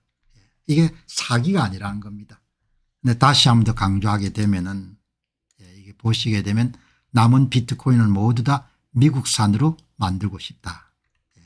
여러분 다시 한 번 더 정리하게 되면 이 두 가지 개념 비트코인과 같은 채굴을 통해서 탈중앙화된 코인은 살아남을 가능성이 좀 높은 것 같고 비트코인은 살아남았고 이더리움은 살아남았고 그다음 3등 4등 5등은 다 POW가 상장지수펀드에 여러분들 상장될 가능성이 높고 그다음 POS는 시간이 가면서 조금 힘이 줄어들 수밖에 없지 않겠느냐 그렇게 보는 겁니다.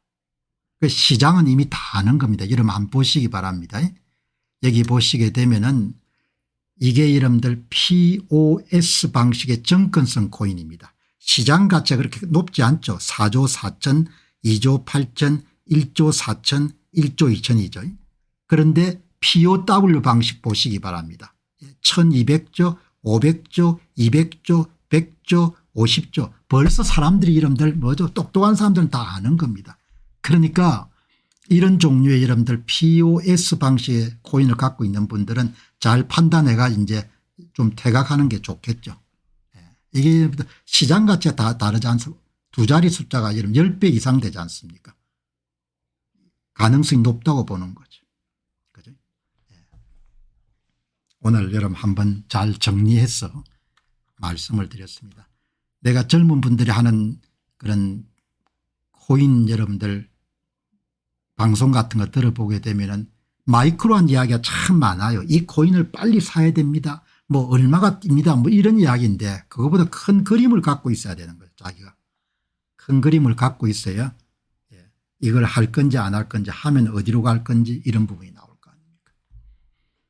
오늘 굉장히 중요한 그런 내용입니다. 토요일 날 시간 좀 내서 제가 말씀을 드렸습니다. 자, 여러분 이제 오늘 마지막 주제입니다.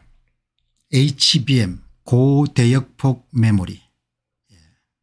삼성이 이제 3차원 패키징을 상용화한 그걸 내놨네요. 여러분이 보시기 바랍니다. 이걸 이제 보시게 되면은 이 가장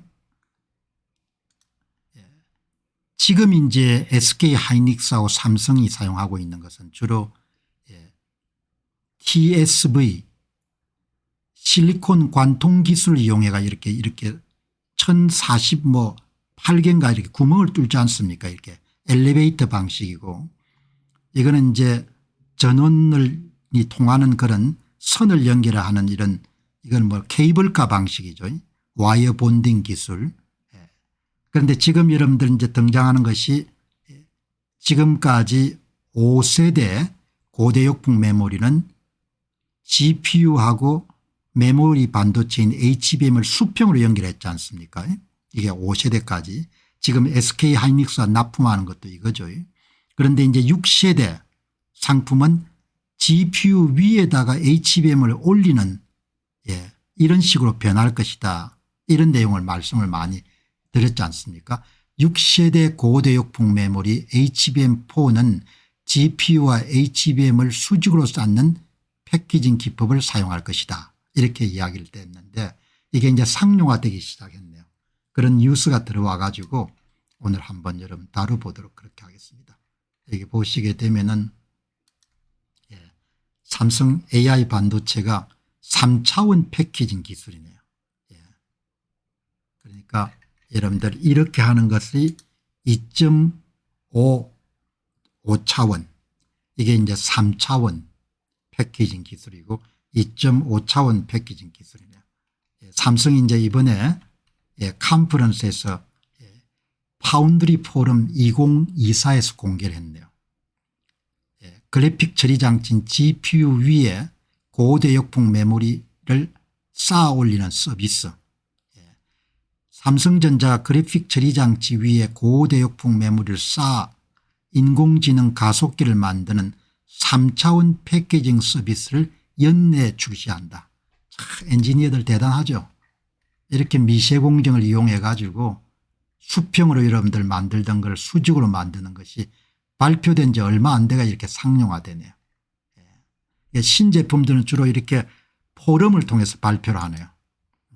이렇게 이제 바로 엊그제 포럼에서 이게 이제 이미 기술적으로 다 완결이 됐고 이제 고대역풍 메모리 6세대부터 이 제품을 이제 공급하겠다. 이렇게 이름 나오네요. 자, 이 보시게 되면은 이 AI 붐이 이제 일기 때문에 메모리 반도체에서 고대역풍 메모리가 차지하는 비중이 30%까지 증가할 전망이네. 2025년까지. 굉장히 중요한 사업이 되어버렸네. GPU 위에 HBM을 수직으로 쌓는 그런 기술을 세인트-D라고 하네요. 세인트-D 기술. 기존에는 2.5 디멘션 2.5 차원 패키징 2.5 차원 패키징을 하다가 이번에 3차원 패키징을 이제 성공을 시켰다. HBM의 3차원 패키징을 도입한 것이란 관측이 그동안 많이 나왔지만 삼성전자가 이것을 외부에 공식화한 것은 이번이 처음이다. 기술적으로 다 이제 완결이 된 모양이네요. 그리고 삼성전자는 메모리 사업부에 생산한 HBM과 파운드리 사업부가 만든 고객사 GPU를 최첨단 패키징 사업팀인 3차원 패키징을 거쳐서 조립 공급하는 턴키 서비스를 준비 중이다. 이렇게 하게 되면은 데이터 전송 속도도 빨라지게 되고 전기도 덜 먹는 모양이에요. 전력 소모량도 줄어들고 데이터의 백목 현상도 줄어들고 반도체 전기 신호의 품질도 개선되고 기술적으로 굉장히 큰 어떤 획을 긋는 그런 거죠. 그러니까 이제 삼성전자가 이 제품은 내년에 엔비디아가 출시하는 신형 가속기 루빈 시리즈에부터 탑재할 것으로 이렇게 알려졌네요. SK 하이닉스하고 삼성전자가 굉장히 선의의 경쟁을 벌여가지고 어마어마하게 여러분들 그런 좋은 성과를 거두게 된 거예요. 한번 보시죠. 이게 한 달 전에 나온 건데 보시게 되면은 이게 현존하는 기술이지 않습니까? 현존하는 기술 2.5 차원 2.5 차원 여기 보시게 되면은 여기가 이제 GPU가 있고 수평으로 옆으로 이제 시스템 반도체가 있고 메모리 반도체가 있고 현재 메모리 반도체는 8층 12층으로 이걸 쌓아 올리는 거죠. 옛날에는 이런 전선을 이용했는데 지금은 구멍을 뚫지 않습니까? 전기가 통하는 데이터가 통하는 지금 아마 1024개인가 뚫을 겁니다. 그래서 그걸 엘리베이터에 비유하지 않습니까? TSB 실리콘 관통 기술이라고 그렇게 하죠. 미시한 통로를 뚫어 연결하는 방식 전기와 정보가 통하는 그리고 그것을 어디 위에 올리는 거 아니라 로직 다이 HBM의 틀을 역할하는 칩 위에다가 8층 12층을 올리지 않습니까? 그래서 HBM과 GPU 연결분 둘을 수평으로 쌓아 2.5 차원 패키징이라고 부른다. 2.5 패키징을 이제 여러분 보시게 되면은 이렇게 이제 3차원 패키징으로 바꾸는 거죠. 여러분 이런 걸 보다 보면은 엔지니어들이 진짜 대단하다는 생각이 들어요. 10-7승분의 1 같은 그런 기술을 어떻게 구현하는지 아마 자동차 부품의 그 정밀도가 100mm 분의 1 정도의 정밀도일 겁니다. 박정희 대통령이 자동차 산업을 육성할 때 자동차 산업의 부품 정도의 정밀도를 유지할 수가 있으면은 방산 산업을 키울 수 있다. 그런 판단을 내려 가지고 이제 자동차 산업도 육성을 하거든요. 그런데 지금은 10-7mm 분의 1성 정도의 그런 10억 분의 1입니까? 그런 정도의 정밀도를 가진 상품을 만드는 겁니다. 보시게 되면은 기존에는 D램과 기판을 와이어로 연결했다. 여러분 예전에는 다 이렇게 와이어로 연결했습니다. 와이어로 이렇게 와이어 본딩 기술입니다. 기판하고 반도체 칩을 이렇게 와이어로 다 연결한 겁니다. 그게 이제 구멍을 뚫어가 여러분들 그러니까 참 우리가 여러분들 스마트폰이나 태블릿 PC나 컴퓨터를 이렇게 자연스럽게 사용할 수 있는 것은 이 엔지니어들의 헌신적인 노력이 있기 때문에 가능한 거죠. 이게 항상 감사하며 살아야 되는 거죠. 그냥 뭐 돈 들여가 이런 물건 사고 사는데 이 시대에서 나서 살아갈 수 있는 것이 엄청난 축복인 겁니다. 얼마나 대단한 시대를 사는 겁니다. 이게 기존에는 D램과 기판을 와이어로 연결했는데 지금은 구멍을 뚫어 가지고 1024개 구멍 이 구멍을 뚫는 기술을 실리콘 관통 전극 실리콘 전통 광극이라고 하네요. 아예 D램의 수많은 구멍을 뚫어서 1024개 와이어 대신에 전도성 물질을 채워 넣고 기존 와이어 방식이 케이블카였으면 수직으로 오가는 엘리베이터식으로 메모리 반도체를 바꿨다. 지금은 이는 8층이고 앞으로는 12층까지 여러분들 기술이 구현됐고 그다음에 16층까지 구현이 되는 거죠.